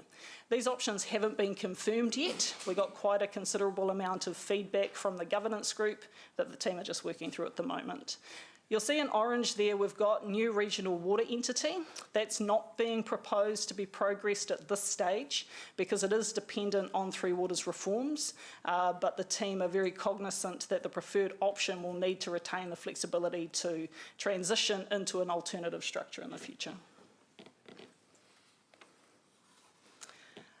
You've seen this before. This was in your October paper. It's basically the long lists of funding and financing options. I won't go through that in any detail, just to say that it's there, and if you want to see the detail, to go to the Future-Proof website.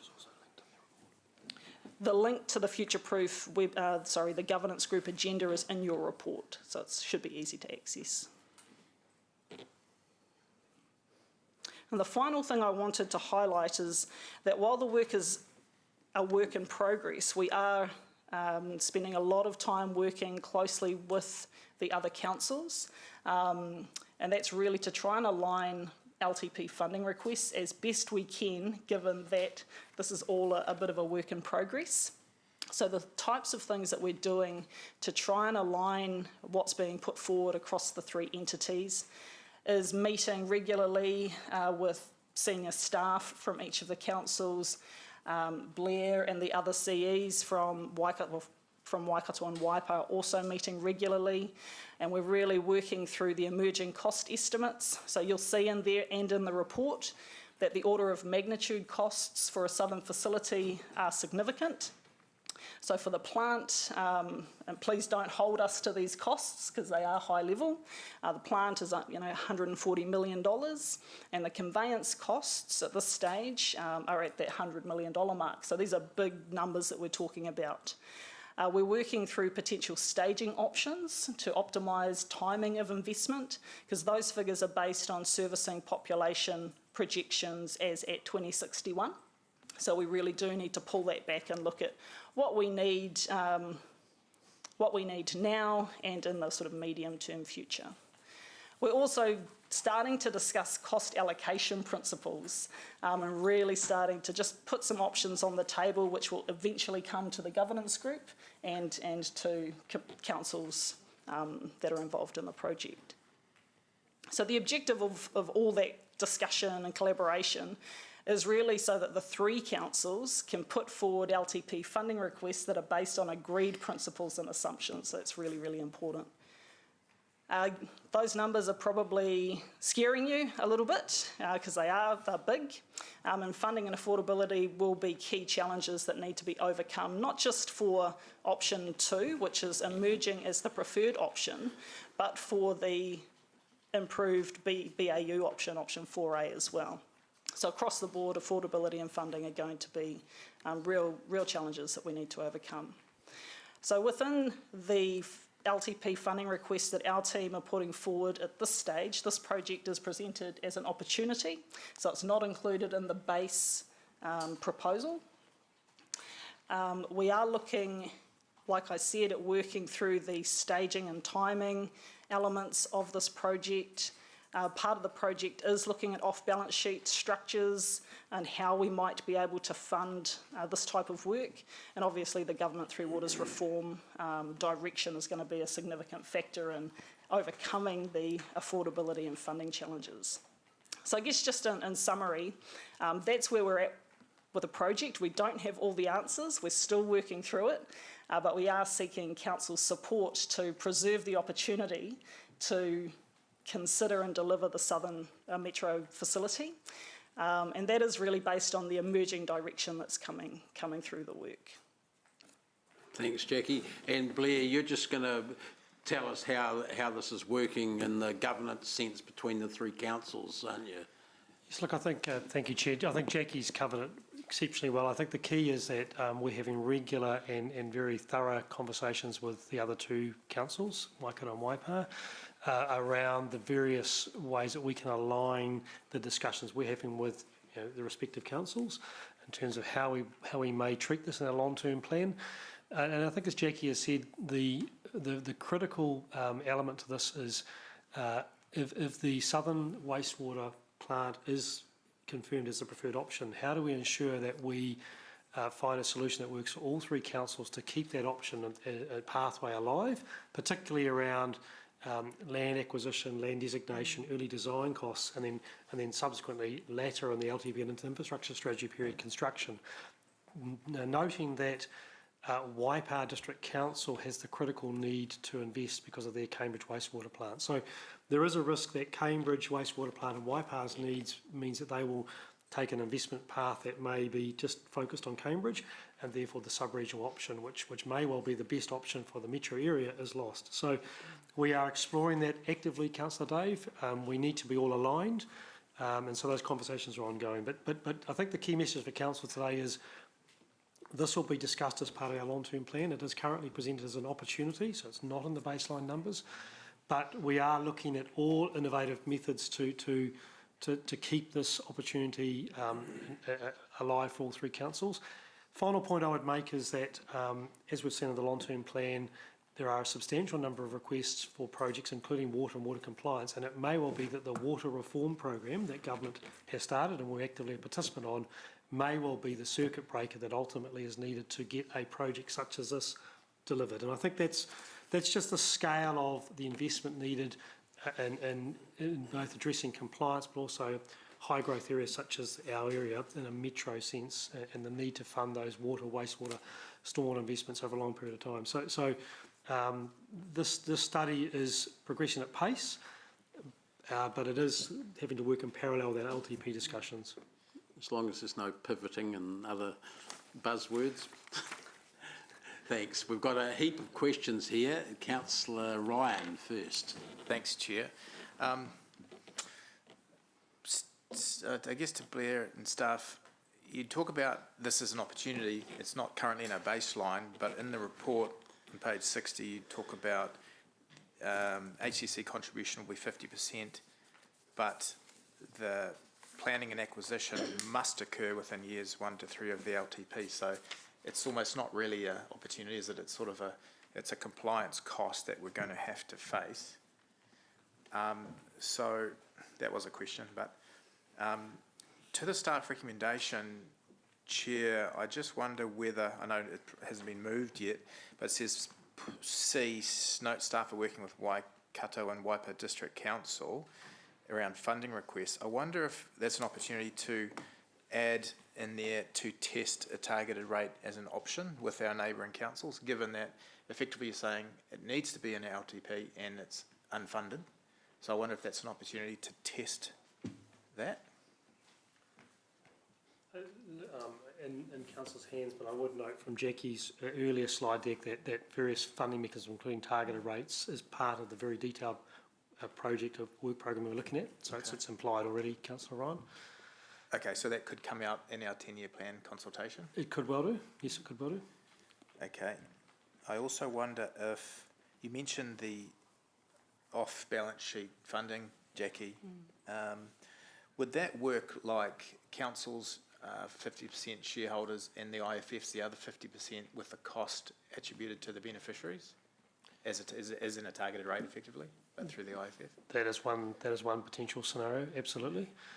Equally, and you've seen reference to potentially exploring other partners who may be funders, so that by way of an equity contribution. So there are different ways of off-balance sheet or other funding sources, but certainly the pure off-balance sheet would be the IFF SPV type model. Because we'll need to get some certainty pretty quickly, given our LTP position in terms of requirement or expectation.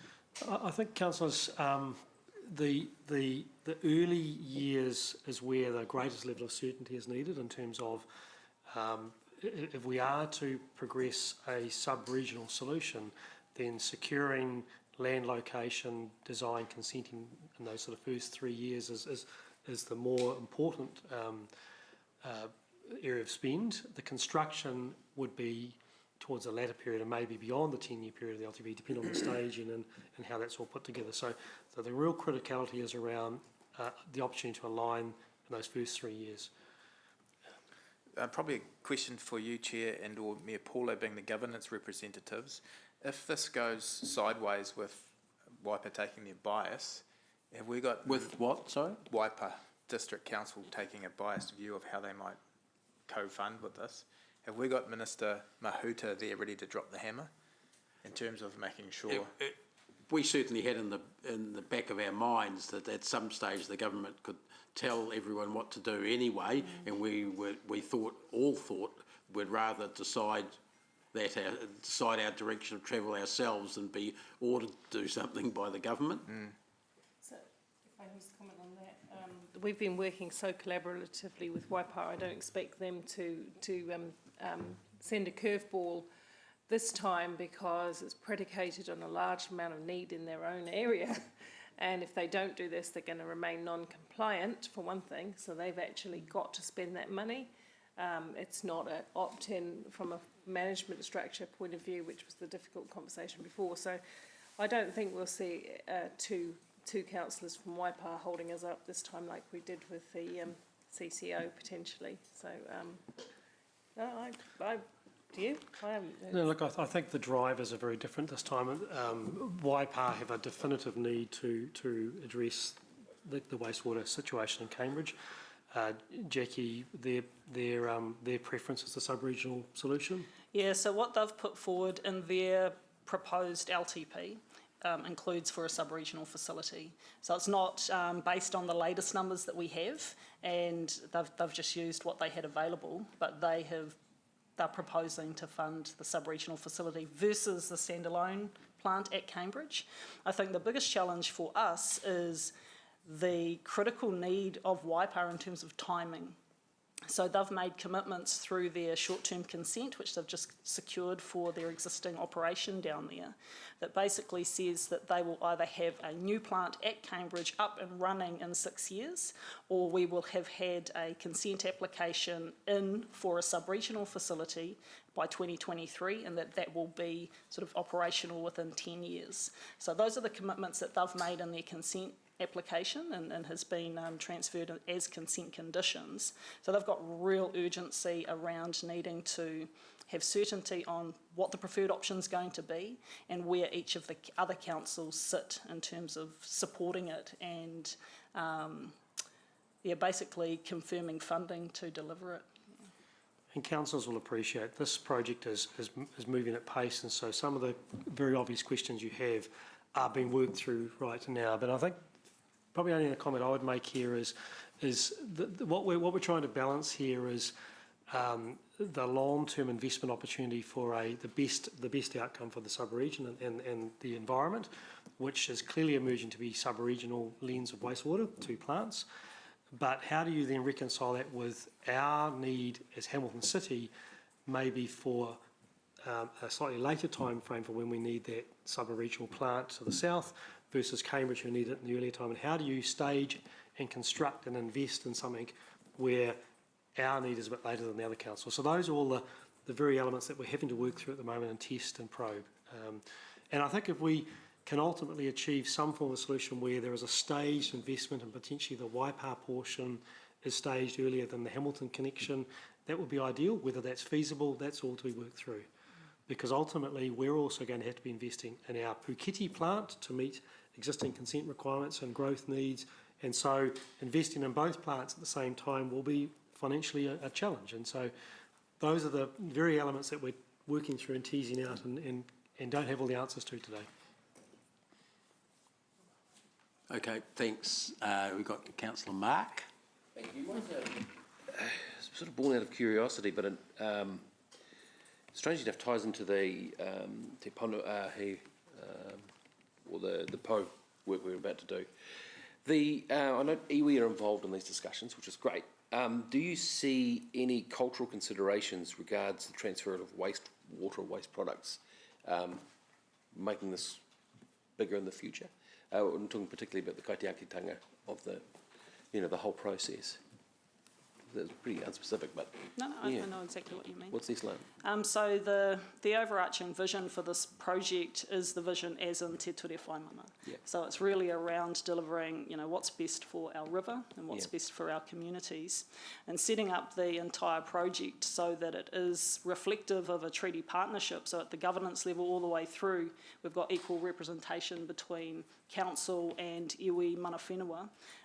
We're trying to, make sure that there's the opportunity to have that voice all the way through. Obviously, when we come to consenting processes, that's when the rubber hits the road. But every step of this project has been done in a collaborative way, so we don't present anything to the control group or the governance group without the stakeholders, all stakeholders, so that's SMEs from both council and mana whenua coming together and working through that detail first. Right, so there's been no great learnings or no great surprises that have popped up? No, I think one of the things that's really interesting is as we try and put some KPIs or criteria next to cultural factors, there's no one thing that people from a mana whenua perspective will put their finger on, and there's a lot of reliance, or I think there's a lot of empowerment that's coming through just being involved in the full conversation as opposed to having this cultural thing on the side. It's completely embedded into the work that we're doing. Yeah, because obviously what we build now will be very different to what we would have built in the 70s, for example. I think that's a really important point, that the costs that Jackie has identified in her presentation are eye-wateringly large, but actually and significantly higher than we would have seen in the past. But I think that is absolutely what is now the standard and is expected in terms of how major wastewater plants are constructed and the standard they must deliver to in the future. Yeah. And we've seen that with the Pukekohe plant that's recently sort of set the benchmark in terms of the environmental standard and the sophistication. And we have a consent coming up for the Puketi plant later this decade. So we're cognizant that this business case needs to take a consideration of all those factors, and any solution needs to be reflective of that level of plant. Yeah. Thank you. That's all I've got, Dave. Thanks. Councillor Martin. And sorry, Martin. Yeah. Just before you start, after the questions, we'll go straight to the resolution. Then I plan to break for lunch because a couple of people have been asking that. Fire away, Martin. Yeah. First question: can you confirm that this is an absolutely excellent report? Okay, and your second question is 20. In terms of 20, I'm looking at the metro population projection 2061. Let's hold that figure because, as I understand it, currently we're about the metro, including Morrinsville, would be about 200, 250. What's the population projection that we have? And I'm just trying to set a figure, given that 2061 was. I can't give you an answer off the top of my head. Right? It's questions about designing a wastewater system for a metro area of 400, 500. I mean, that's Councillor Martin, if I summarise it, the work of the Metro Spatial Plan and the I guess, projections of both population, housing, but also industry and wet industry reflect very much the thinking of the Metro Spatial Plan. So that is, it is envisaging a significantly larger populace, both in terms of people and employment and wet industry as part of that 2061 future. So the numbers you've referred to are in that vicinity. Listen to my contribution in debate. I will give a historic context. Thank you. We look forward to it with. You will. Yes. I won't say with what. Do we have to get two answers to every question? Is it not possible for you two to get your heads together so we only get one answer? Can you need to, Jackie? I just wanted to say that the population projections that we're using for this project have been confirmed and approved by the governance group and have been the subject of quite a lot of debate. It's important that we don't oversize infrastructure of this scale. So we are looking at making sure that facilities can be future-proofed in terms of footprint size and that sort of thing, but staging and building out these solutions is really important. Good answer. Thanks. Maxine, please. Thank you. You're right about the eye-watering size of the budget needed in order to be able to deliver on the forward projections for the plant. I wonder whether the governance group, and if it's something that this piece of infrastructure would lend itself well to public-private partnership, and is that something that is being explored by the governance group? So the commercial delivery structure options, the shortlist does include, I guess, a new entity with joint council and private equity ownership. Or interests. Within the existing framework, there's a limit to what you can do. So councils have to have the majority share. And what is coming through from the work from PwC is that credit agencies will often look through entities like that, and it's not clear or guaranteed that they would see that private equity as, I guess, sitting off council balance sheet. As part of the modelling that's being done, we're also looking at the cost implications of private equity. So I guess it's not a pure private-public partnership, but we are looking at the potential for new entities with joint council and private equity interests. Okay, thank you. Thanks. Okay, councillors, we're going to move to the actual resolution and debate. I'll move the resolution as it sits on page 46 there, seconded by Councillor Martin, the excellent report and recommendations. Good, Martin. I'm not going to speak to it, but Councillor Gallagher is, and then Councillor Wilson. Those of you who have no interest in history, then bear with me. Those of you who do have an interest in a respect for history, then let me make this observation. And I don't think you should underestimate the point of history on this one. Normally these topics don't necessarily get me fired up, but this is a very crucial step where, in my view, the three councils and Tainui need to act hopefully as one in this area. I'll just very quickly, in the time I have allocated, and if I'm looking at a metro population, I'm looking at, we could have by 2061 conservatively a metro population of 400, 500,000 potentially.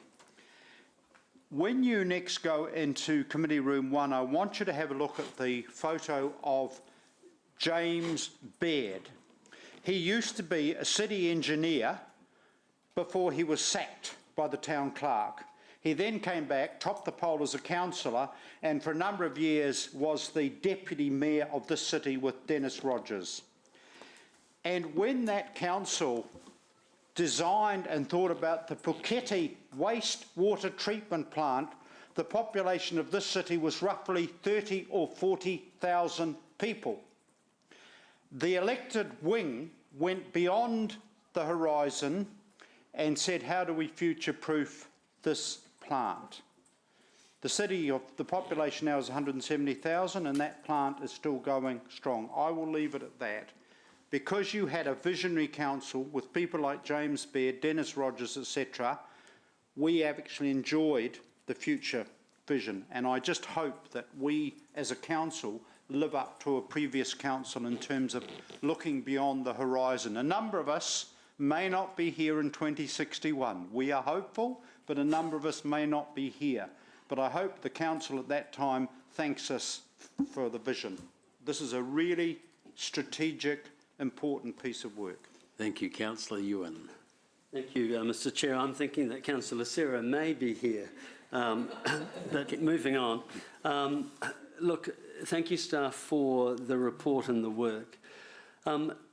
My comments are, this is an all-of-government problem, and the solution will be an all-of-government solution. And what I mean by that is it's much broader than just Hamilton City Council.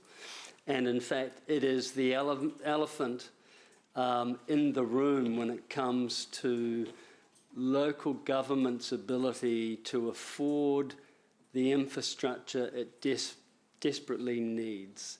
We know the ratepayer in isolation cannot fund this. And so the solution is going to be much, much bigger. This is possibly the most important infrastructural spend that we will undertake in the foreseeable future, and we've got to get it right, and I'm really appreciative of the work you're doing. My message to my good friends in Waipa is this is not a time for you to go out on your own and try to solve your immediate problem. The solution is a tripartite or more solution. And if you make the mistake twice, the community won't forgive you. Waipa walked away last time. They need not walk away this time, because the eyes of the region will be upon them. So I am looking forward to this as it evolves. It must come to a workable solution. It's so important. It's at the heart of how this city will grow. And I'm less concerned about whether the infrastructure is in my territory or our territory. I just want to derive the benefit, and they should too. So let's get this right. Let's work in partnership. And if they don't, let there be a day that we mention amalgamation, and let's just gobble them up.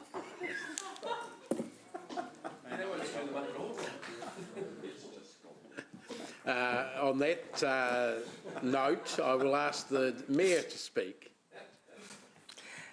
To be fair, Waipa have been very collaborative and very involved in this conversation, and we have co-led it together as part of the wider future-proof work, and looking at the H2A as well and what it all means for us along that fast growth corridor. So I do not anticipate any issues with Waipawa. In fact, Mayor Jim is very much a proponent of this work. Pardon? Yeah, well, that's right. He is my co-chair. So make no mistake. We have walked this journey together, and we'll continue to walk this journey together. And there's not one single. I won't say that. Local government New Zealand has made it quite clear that we ignore water infrastructure at our peril. I'm not going to mention amalgamation because I don't think that's relevant at this point in time, but I do believe that reorganising water services so we deliver the best, most efficient and cost-effective as well service to our ratepayers is the focus. And any council that doesn't do that has their head in a paper bag. They've got to see the future and they've got to build for the future. Otherwise, you're right in the respect that the government will come in and determine how water services are delivered for New Zealand and for local government. But this one is leading the way, I believe. We have been talking with government throughout the whole process. The ministers previous to the recent election, but some of the same, have been appraised of this all the way through and have been very supportive of the work. The biggest challenge for me is not whether Waipawa gets over the line, because I'm confident they will. It's about the huge cost of these projects. This is just one part of the water infrastructure network we're dealing with. We've got 3 waters to deliver across a really big area of land. We've got the NPA, the National Policy Statement for fresh water, to deliver upon. So the standards have got higher and higher for all of local government, and this problem that we're facing is the same for all local government communities. We're actually in a better place because we have some of the best water quality treatment that can be provided to a city of this size, and we have got some capacity and we have built ahead of ourselves to some extent. But now we do need to do this. We really need to do this for the economic and health well-being of our communities. And look, I'm not worried about it at all because I think the work has been so well done by staff, so well informed, that we've got one of the best options of showing a collaborative process in the whole country. That's my view on that. Okay, thanks. And now East Ward Councillor Bunting, please. Speak on behalf of you in the West too, so we'll go nice and slow. I just want to focus on two points in my debate. One, and I was really glad to hear the answer, about ensuring that we are doing this culturally correctly, if you like. I think it's culturally forward-thinking, and I'm really pleased to hear that the Mana Whenua and Tainui are involved in advising us and having a say in this. Because quite simply, we are transferring waste product across some very sacred spaces, and that will come with cultural implications. So I'm really glad we have our eyes open over that, for 2 reasons. One, it's culturally appropriate, and 2, I would hate to see it hijacked at the last minute by special interest groups, as we've seen a la Peacock. So it's just I see that the headlights are on, and I'm really pleased about that. Thank you. And the second point I want to talk about is how supportive I am of the boundaryless approach you're taking to this, because it's a massive undertaking. The costs are so huge. We're doing it with transport, we're doing it with urban planning, we're doing some really great work, and I think that's actually going to be one of the highlights of this, and perhaps last term, is that work and the discussion that Blair, largely you're bringing to the table. I would really like to put a plug in now that we need to be starting talks on our waste and recycling when it comes to a unified approach with our neighbours. Because we're seeing now with recycling plants and that, they need scale, and we can't do that from the little boundaries of Hamilton. So just sort of throw a plug for that into the future. But well done, I'll be glad to support it. Thank you. Okay, councillors, let's move to a vote. I'll take a show of hands again. Those in favour, raise their hands. That's unanimous, thanks. Councillors, let's break for lunch now and come back at 1:50. 1:50 we'll start.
We're going to whistle through this before some of the questioners arrive.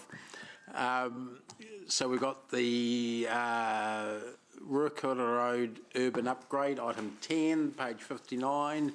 Chris Barton is leading off on it, I think. Yep, thank you, Chair. With me today I've got Michael Klingenberg. He's our project manager for this project. So this report relates to the planned upgrade of Ruakura Road between Wairere Drive and the university, and a good plan to show that is attachment 1 on page 64 of the agenda. So as previously reported, we're actively seeking to progress this project prior to the anticipated opening of the Hamilton section of the Waikato Expressway, which is expected to open in late 2021. The new expressway will include a new major interchange at the Ruakura area and is expected to increase traffic flows on this link, so that provides the context of why we're trying to advance the construction of this at the moment. So Council have previously endorsed the macro scope of this project, and subsequent to that the detailed design has been progressing. We're almost at the completion of that, and we're planning to progress construction procurement prior to Christmas. So due to the break of council meetings over December and January to expedite contract award following the procurement process, this report seeks delegated authority to the Chief Executive to award the contract following conclusion of the public tender process. And also noting that the approval is subject to costs being within existing budget allocations as outlined in this report. So other than that, happy to take any questions. Right, thanks. Sorry, Bunty, yeah, thanks. Thank you. Yeah, look, this is great and I'm excited about it. Just a couple of quick questions on the diagrams, particularly attachment 1. You're not going to get any complaints out of me about how many bike lanes there are, but that does seem like a lot of bike lanes. Can you explain that to me? Like, you've got one on road I can see. Aren't some of them micro-mobility lanes? No, sorry. I'm wondering, can you just explain that? Sure. I'll have to take that question. So that particular diagram was our first concept revision where we were exploring options for on-road and off-road cycling. Right. Since then, we've progressed the detailed design, as Chris has mentioned, and we have since removed the on-road cycleway designation, but we've left a 1.5 metre shoulder for purposes if cars break down, need to pull over. So we're only providing off-road cycleways and pedestrian facilities, and we will be including on and off ramps from the road onto the cycleway for users who might be on the road when they get onto this section. They then have the capacity to exit the road and ride in a safe environment. Just look at the university and that will happen, yeah. Thank you. And the other question was, that's good, thank you. The blue line on the diagram to the left of the diagram as you get down towards Wairere Drive, does that blue shared path just sort of stop there, or how do they get off that and across to a safe? Yeah, so that blue shared line ties into the existing shared path, which is already in place, coming from the Wairere Drive intersection. So that's the new section tying into the existing network that's currently in place. Great, thank you. That's great answers. Thank you. Thanks, Mangai Ollie. Thanks, Chair Dave. Thanks, Chris, for your report. Point 40 on the last page of the report is that the risk that you've highlighted there. Is that if the recommendation isn't approved, then that risk will eventuate? Sorry, which? Sorry, point 40 on the last page of the report. On page 63 on our document. Yes, so the timing of the works, we're trying to progress as fast as we can from a design perspective. The timing of construction is going to be subject to contractor programming, so we're hopeful that we can get the works completed prior to the expressway opening, but it is still subject to contractor programming and timing. Okay, thanks for that. No more questions. Thanks, Ollie. There's no other questions, so I'll move to the recommendations, which I'll move, seconded by Mark. A, B and C there on page 46. Is there any discussion?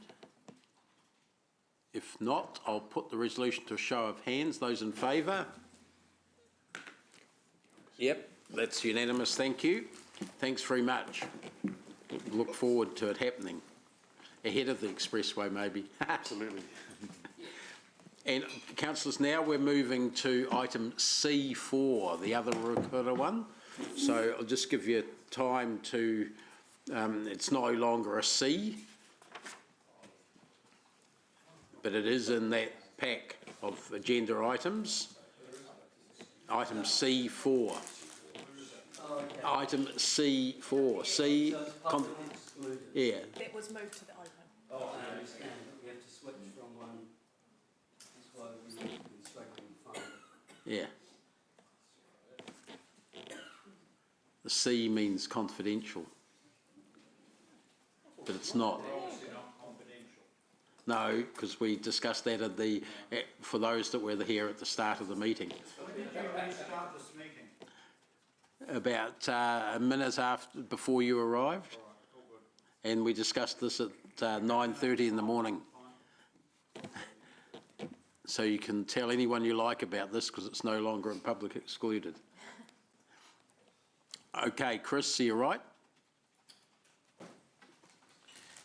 Yep, thank you. So this report relates to the connection of the new major arterial transport network corridor between the Waikato Expressway and the existing Ruakura Road, and ties into the report that was previously discussed in terms of the Ruakura Road upgrade.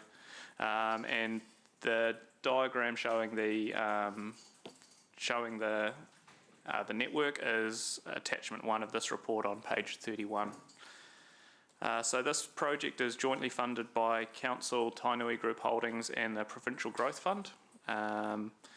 And as previously reported, the funding agreements regarding delivery of this are now in place, with Council taking a primary delivery role for this section of the network. You say Tainui's playing the delivery role? No, Hamilton City Council are taking a primary delivery role, so we're the primary client of the construction contract. The construction procurement is currently underway, so detailed design is complete, and this report seeks delegated authority to the Chief Executive to award the physical works contract following conclusion of the public tender process, which is currently underway. And the report also seeks approval to enter into a contract with Waikato Tainui affiliated nurseries to provide the project landscaping for this project. At this stage, we are anticipating construction contract award and hopeful construction commencement prior to Christmas for the package, which ties in hopefully with, again, getting this connection in place in alignment with the anticipated opening of the Waikato Expressway, or as close as we can to it. So other than that, happy to take any questions. Yeah, look, I've got a couple, and some of them, one relates to the timing. And your last point, Chris, if this opened before Ruakura, the bit of work that immediately abuts this that we've just dealt with, what's the risk in terms of traffic movements if they're not totally synchronised? At the moment, we're hopeful that the Ruakura Road upgrade project will be complete in alignment with anticipated completion of this, but it's something that we'll have to monitor and manage, which we can do through traffic management or potential timing and staging of opening of different sections of the network as we get closer to the time and further understand the construction timeframes. But at the moment, we are hoping that Ruakura Road is complete by the time this network is, this new connection is in place. So that's the risk that I'm talking about, the hope. Is there a prayer in there as well? Because seriously, I would propose to staff that if you're going to finish anything first, it should be the bit closest to the city centre, so that you don't have huge mix-up. You know, if you have to slow something up, slow this up, not that. So, and for us, we're trying to progress as quickly as we can with both both sections. This one being the connection from the expressway to the existing city network. It does have a longer construction program than the Ruakura Road upgrade. So it does give us confidence that the Ruakura Road upgrades, as long as we can get the construction contract out and awarded promptly over the next few months, then yeah, we are confident that that section will be complete prior to this network being in place. And how confident are we that the NZTA, Kotahi construction of the off-ramp and the expressway itself will be ready for this, and vice versa? Are they also synchronised, or is there some more hopes and prayers in that area? No, so again, the expressway, the connection of the Ruakura Road overbridge is largely already substantively complete by the expressway, including the roundabout sections. So there's a small little connection out to where we're tying in, but they're confident, or their indications at the moment are, being complete by the end of next calendar year, end of 2021, which the risk of that, obviously we can't open this section of the network until that piece is tied in, but we're trying to align as best we can with that. Okay. Look, the last question I had related to the word that you're not allowed to use, that you are using in the heading here that Maxine picked up before, the Spine Road. And it's now called the Eastern Transport Corridor. We've trained the GM, but obviously he hasn't trained his staff yet. But more importantly, it doesn't show where that goes and how that connects. And I thought that with this diagram, when we got it again, we were going to get the bigger picture so we could see what it leads to. It's not just something that puts a zig in the zag of Ruakura Road, that it actually shows us how it is all going to work in future as well, even if it's with dotted lines. Yep, so I guess I can explain it on, it's previously been reported with that wider network context to the previous council committee where the macro scope was approved. For the purpose of explanation to elected members, if you're looking at the drawing here on page 31 of the agenda, the T down close to the university there, where Spine Row or the Eastern Transport Corridor connects to Ruakura. 31? 33. 30. I can't see it on either. Okay. Sorry. Yeah, that one. Sorry, 33. I'm only seeing one diagram in here. There's one that's on every piece as well. Sorry, where? On page 37 there's another one. That's the one I've been looking at. Okay. Yeah, one on page 37, so I can't see any Eastern Transport Corridor connection there. No, so sorry, no, it's not. Okay, so yeah, my one must be out of date. So the connection does, where the Eastern Transport Corridor links through and hooks around past the university there, the further connection will keep going north from that point. We can send out a wider network context if it's useful as well, because we've got those drawings available. They just weren't attached to this report. Sorry. So if I can help councillors, if you're looking at page 37, if you look at the intersection of Ruakura Road with the Spine Road Stage 1, what you'll see is a signalised intersection there. So that's the change that we made to put a proper intersection in there that would be compatible with the future Eastern Transport Corridor, which heads northwards from that intersection. So where the Ruakura Road and the Spine Road Stage 1 meet, there's a signalised intersection there. That's a scope change that we made through council decisions to build the one intersection once that would be the starting point for the Eastern Transport Corridor. And we're confident it's in the right place to get up and over the railway line in future from that starting point, from that intersection? Yeah, it's probably in the best and only place it can be there. So we've got some work ahead of us over the next 12 months to just reconfirm the corridor that was previously agreed for the Eastern Transport Corridor. So as you know, there's a bit of work to do to look at the land use and rail metro stops and just reconfirm that. But so just on that rail, but it'll include the transport hub future position and things like that? Yep, so that's what we anticipate working with the elected members on through our master planning for that area and our Eastern Transport Corridor business case, and just to get all of that looked at and integrated, yes. So I'm just a bit worried about the connectivity here, because I can see that you've got cycle and walkways there when you expand it out, going straight ahead down the old alignment of Silverdale Road, but they don't go straight across into the transport hub area up near the railway line. They actually haven't, there's not a straight line route. They actually then have to go to the right to the intersection by the look of it to cross over, and I don't know where they go after that. But you know, it's not really if you looked at someone walking from a rail stop up by the railway line, or a bus stop where the bus is coming down from the north that we were talking about earlier, they don't.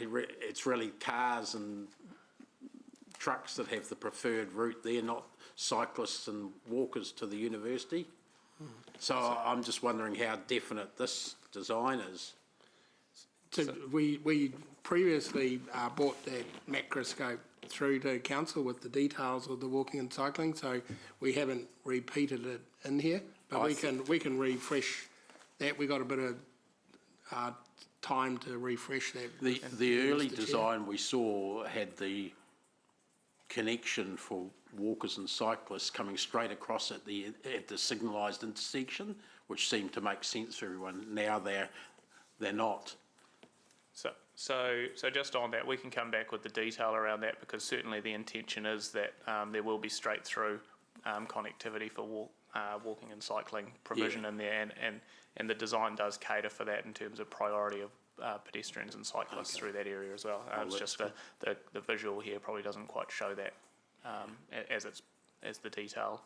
Because I think that's important in terms of the network priorities in that area, that the university is going to be a major attractor of that sort of mode. Yeah, absolutely. And again, consistent with the previous section of Ruakura Road that we'd spoken about, that the macroscope that we'd endorsed through here includes off-road separated cycleways for cyclists, and trying to make sure that as best we can, we've got safe and optimum crossing solutions at the intersections as well for pedestrians and cyclists. So we can come back with the drawings to update that and provide better detail than what's included in the attachment here. Thanks. Have we got Margaret's next? Thanks. Thanks, Chair Dave. My questions are around the I can't think of the term, talent and capability plan, I think. So making reference to the fact that landscaping services will be provided by Tainui affiliated companies or providers as part of the contract, which I find quite interesting, because I didn't realise that was part of the commitment when we first decided that yes, we were going to support the spine road. So just moving on from there, does that mean how can we be sure, if we've already said yes to Tainui, that you can provide landscape services, and there's a contingency of 250k, which I'd like a little bit of context around that. If it's sort of 3.7 million to plant trees and landscaping, why is there a $250,000 contingency when I would have thought it's pretty straightforward? You buy trees, you buy stuff, stones, etc., and then you just do it. And if we don't have a competitive tender process because it's already been granted to Tainui, how do we figure out or monitor whether that $250,000 contingency is being wisely used or not. Yep, so, Can I start one, just to remind. Can you speak into the mic, Chris? Sorry. Just to remind councillors that the risk to council is zero on this or minimal. Like our contribution to this project is a cap sum of $5 million. So the financial risk on this contract sits with Tainui Group Holdings. So this is a partnership between ourselves, Tainui Group Holdings and Provincial Growth Unit. So a requirement of the Provincial Growth Unit was to get social procurement outcomes, particularly for Tainui. So it was a requirement of the funding grant that's come up to council to have initiatives like this for social procurement. But in terms of risk to council, we've been tasked to manage the project, and we need to be very prudent in how we manage it, but the financial risk actually sits with Tainui Group Holdings. So I think that's just important context for elected members in regard to this paper. Right, Margaret.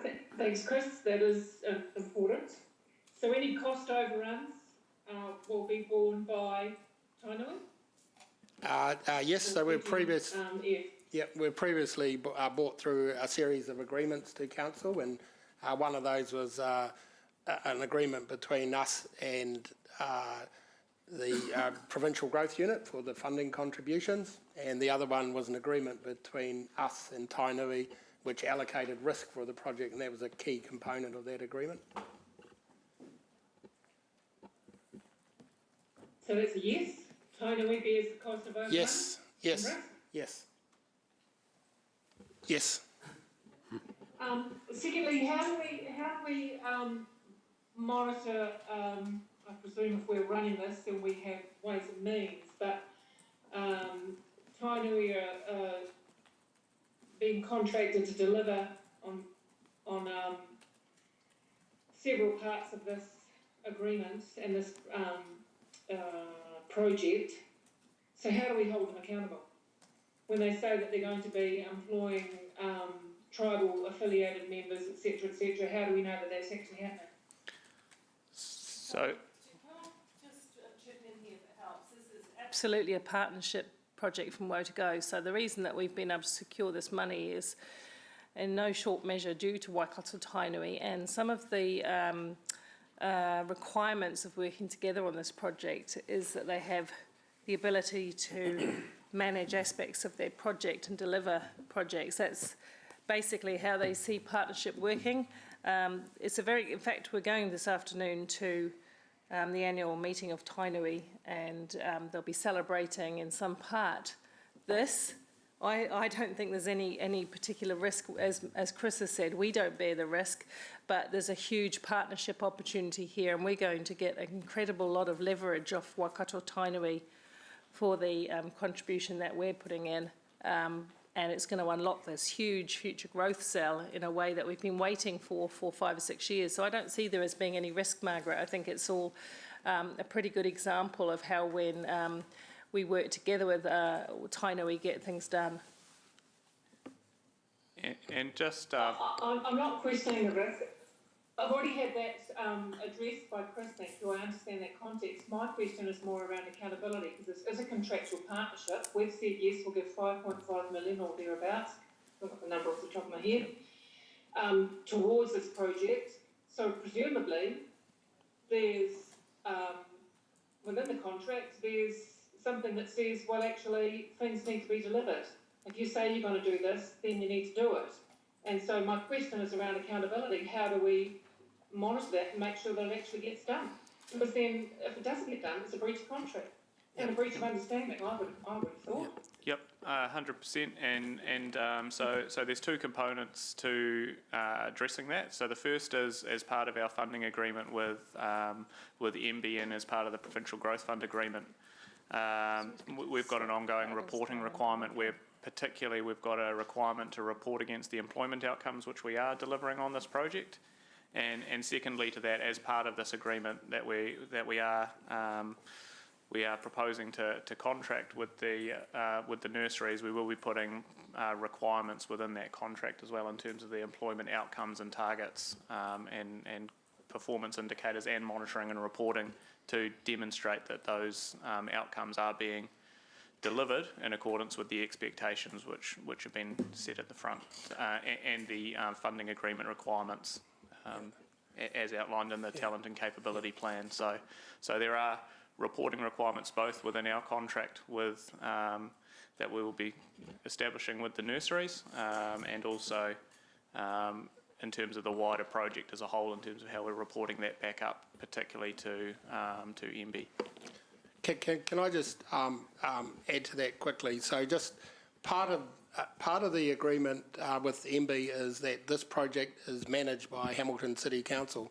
So even though we've only got $5 million in, we're in charge of the contracts and we're managing the contracts. So Chris Barton, on our behalf, he's in charge of managing the contracts. So we're contracting with all the contracting parties, so we've got the contractual power and all of those obligations. How we manage our partnership with Tainui is through a control group. So they sit on a control group with us and participate and help us with the decisions, but at the end of the day, we've resourced up to manage this contract to get the outcomes for the whole $40 million contract, notwithstanding that our financial commitment's only $5 million. So I'm very confident that we've got a really appropriate management structure in place to ensure we get the outcomes for all of the partners.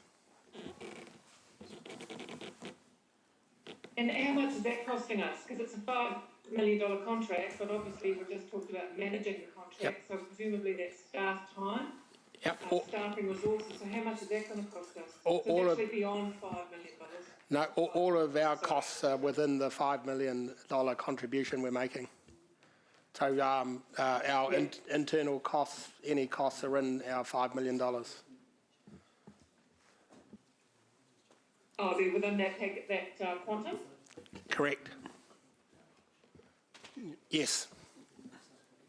Okay, so when that 3.7 or thereabouts is, I just read was allocated to landscaping with a $250, $250,000 contingency, then the mill extra or thereabouts is staffing costs. Is that what you're saying?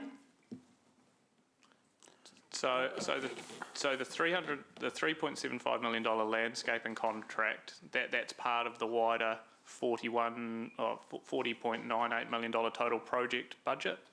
And council's contribution of the $5 million is within that wider that entire $40.98 million contract. So it's not directly related to the landscaping contract. Okay. It's in regard to the wider project as a whole. So how do we know what it's allocated to? I just want to Well, Margaret. Really. It's easy to say it's a $41 million project and we're contributing $5 and we're managing it, but actually it just gets lost in the big bucket. So I'm just trying to understand. Okay, and here's our contribution. What's it being apportioned to? Margaret, where's the accountability? Margaret, and what do as part of that accountability? What are the partnership? As part of the partnership, how do we hold each other accountable? Margaret, We need to report back to PGF or MB as well. Margaret, you're getting into the kitchen an awful lot here in relation to the details.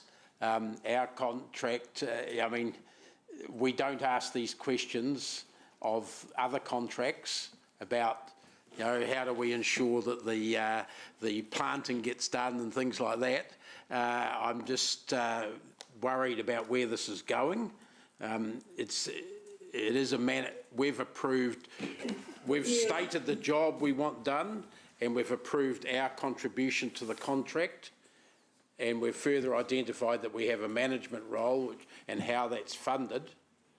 But we are now starting to break down other parts of the contract that are not ours to perform, but And we've been told how it's Yeah, going to yeah. be, how accountability is going to be overseen.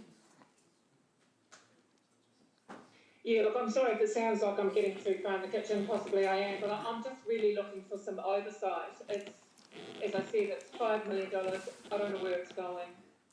It's a contract, we're managing it, but, I mean, I wasn't sure of whether the staff hours were a part of that $5 million or beyond, because I've been around the council table before where that assumption has been made and it wasn't. Those costs were quite separate. So here we were thinking that project A was going to cost X, but the reality of it was going to cost X plus more. Yeah, but staff have assured us that... If it's a done deal, so it is. And It's if not we're so- happy with a loose kind of arrangement where we don't really need to monitor stuff as close as I think we should Once they then. start talking, you can't. Yeah, Margaret, you've been assured by staff, and it's on record now, that the management is within our $5 million quantum is provided for within that. We don't need to be told again, Chris. So if that doesn't eventuate, then we have accountability lines with our management, our staff. Thank you. Yeah, great, thank you. I've got Bunty for a second round of one question. And look, it should be pretty easy because largely I think Chris just answered it earlier on with regards the risk that's involved to us by us being a 5 mil of a $40 million project. But are you absolutely confident, because this is a very short turnaround in time, isn't it? If you're looking at getting this done by the time the expressway is due to be finished in 2021, the end of 2021, it's a very short time for this project, which is a pretty major project. So you're absolutely confident that'll... Can I just pick up on this, Councillor? Like, a lot of what we're talking about has been the subject of previous discussions about risk. So there is nothing loose about our contractual arrangements here. We've been to council and managed risks and through the agreements and other reports. This is just about the process of letting the contract. We have declared to council that one of the reasons we're in this, because we were very concerned about the timing of this connection and the pace that New Zealand Transport Agency and Tainui Group Holdings were going, because the arrangement was that they were meant to be building it. So we've had these discussions of why we're building it. It's to manage the risk in terms of the time period between the opening of the expressway and this connection, and it is very tight at the moment. Our project won't finish until after the expressway is due to open, within a matter of months. So we've got a really good process going and some really good momentum. I'm really confident in our management of this project and our ability to have a really good shot at finishing this and the Ruakura urban upgrade to as close as possible to the Waikato Expressway. Yeah, and look, forgive me, I'm certainly not trying to relitigate. I just want to get another seal, if you like, over the top of that answer. Thanks. Okay, councillors, we've got the staff recommendation here, and we've had the discussion about the timing issues, which were quite important in the near future. So I'm moving that. I'm seconded by Councillor Māngai Oli, yes. Yes, he just made it ahead of Ryan. Thank you. Okay, so I'll ask for speakers now on this. What's that?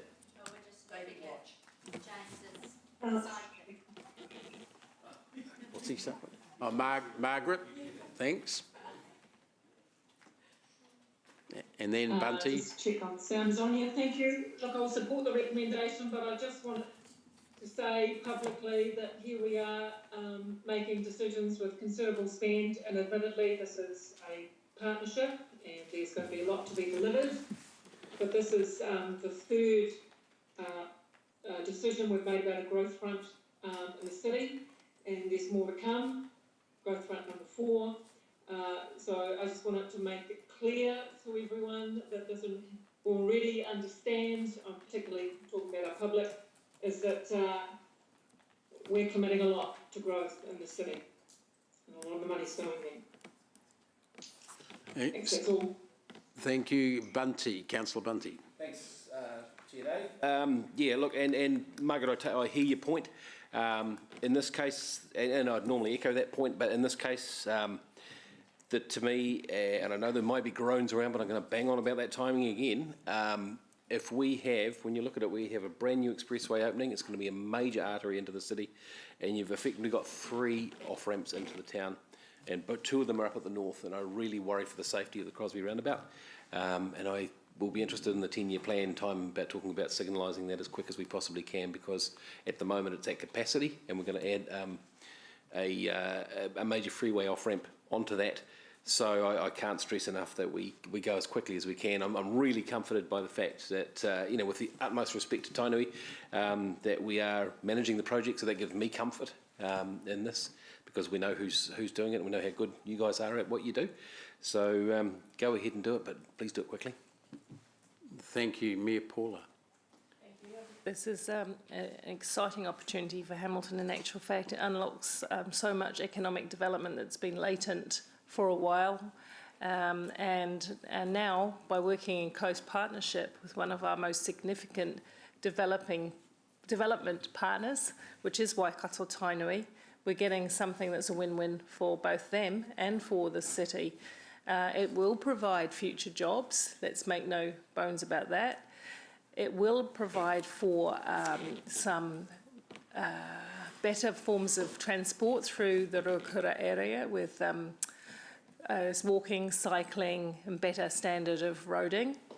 That's good. I take on board what Mark Bunting says about safety. It will provide for greater safety and interconnect. And it will provide the basis for us to be a strong economic unit in the Golden Triangle, which is Auckland, Hamilton, Bay of Plenty. This will connect us to the ports of Tauranga, and it will bring untold opportunity to this city that we haven't had up until now. So I'm really grateful for the way that we've worked with Waikato Tainui to secure this money in that stimulus money or post-COVID money, which we wouldn't have been able to do if we had gone on our own. So this again shows that collaboration and a partnership is the only way that we can get the bigger gains for our city. Thanks. Just checking, no. Just to wrap up, I guess I'm a little concerned at some of these discussions where we approve amounts and scopes of work, and then we try and revisit the entire issue all over again. This was, I think, discussed prior to Christmas last year. The money was approved by council, and we've had other rounds as well.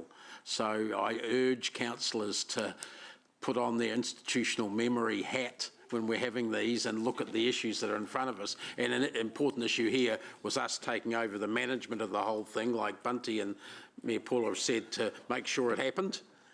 That's the addition here, not the fact that the work's getting done or that we're putting $5.5 million in. And maybe staff could be really clear in their reports in future on this sort of thing, where we do have several stages about what's already been decided. No, it's not clear enough, obviously, GM Chris. I think we need to be clearer still about what it is that we're discussing and what it isn't. Okay, so I'm going to call for a show of hands vote. Those in favour? Those against? It's carried unanimously, thanks. Okay, councillors, we're on to the information-only reports, and since no one's advised me of any issues they want to raise with that, I'll move that it's moved by Councillor Wilson they've been received for information only. I'll second that. Is there any discussion on that? No, thanks. A show of hands and to receive them. Those in favour? You're only allowed one vote there, James. And those against, that's carried unanimously, thanks. Councillors, I'll move the resolution on page 103. Is it 103? No, sorry. Where is it? Public excluded. Oh, sorry, I'm on the wrong report here. Whatever page it is to go into public excluded, 132. Yeah, I'll move that, seconded by Councillor Mark. We go into public excluded. Those in favour or against, that's carried, thanks. So we'll allow a couple of minutes for the the masses of public to clear out.